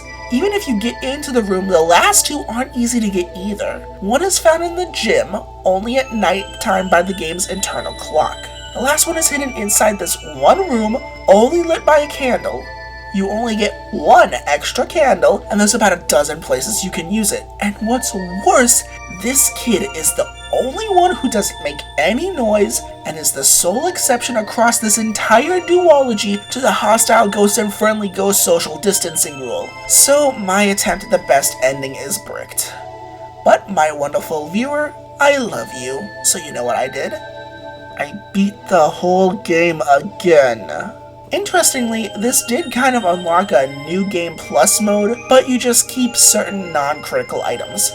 Alright, spoiler warning 2, Electric Boogaloo. Grab the kids, grab Brian, grab Albert's mom, and finally his dad, then take them all to the chapel. Behind the door of the chapel, there was this stained glass mural that slowly filled in with pieces you collected. Almost Banjo-Kazooie-like if you ask me. So now it's full, and it bursts open to reveal... you motherfucker. You again. He spouts some bullcrap about how interesting we are, and then we finally get some answers about the red-haired woman. Turns out there was a tale about 2 twins who were born were fatally sick. The medium gave one of the twins a stone embedded in a knife and told them if she used it on her sick sister, that twin would live forever. So, she did. On herself. We race back to the clock tower, repeat everything all over again. But this time it's the red-haired woman who blasts Albert. We get up, free Christina, and follow the woman. She explains that Christina is going to die from the same disease Jessica's going to, and so she offers us the soul stone. And I just had to know what was going to happen. Yeah, she stabs you. You lost your soul. I got stabbed.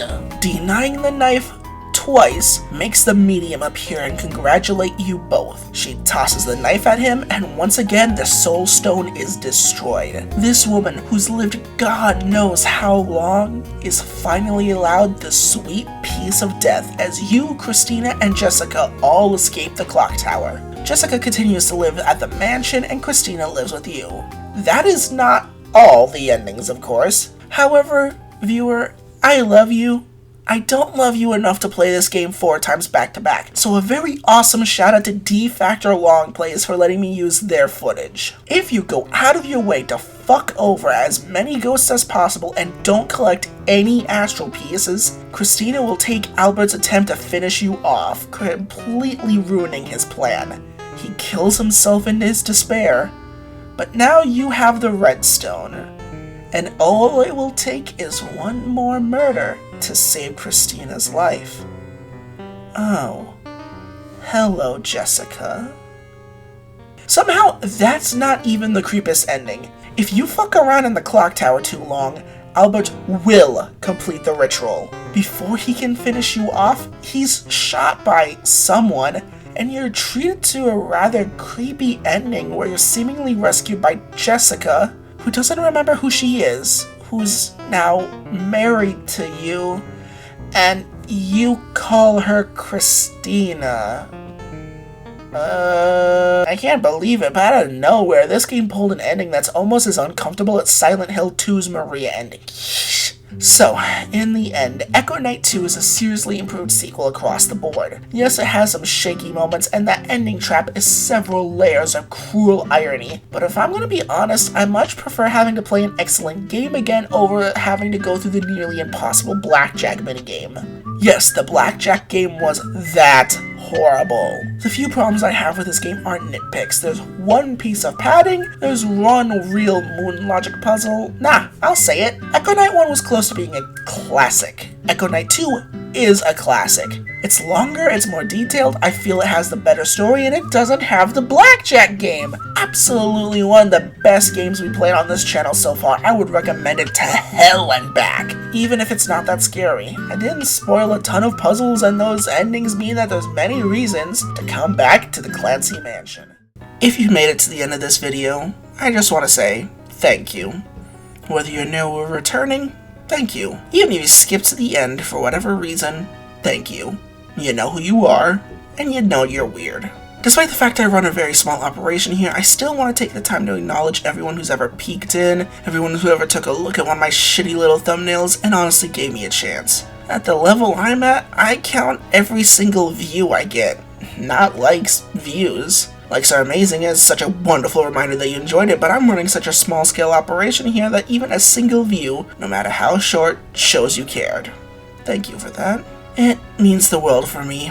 We still have a very, very long road ahead before this archive is complete, so I hope you stick around, and we can move on hand in hand. I have a massive project planned for January, so happy holidays. If you, in the year of our Lord, still have a problem with happy holidays, happy shut the fuck up. I'm gonna steal Civy's bit here, but I hope Santa brings you a Moonlight Blade. And failing that, I hope you at least get a lot of jolly cooperation this year. Every single afterlife in the entirety of human history knows we can use it.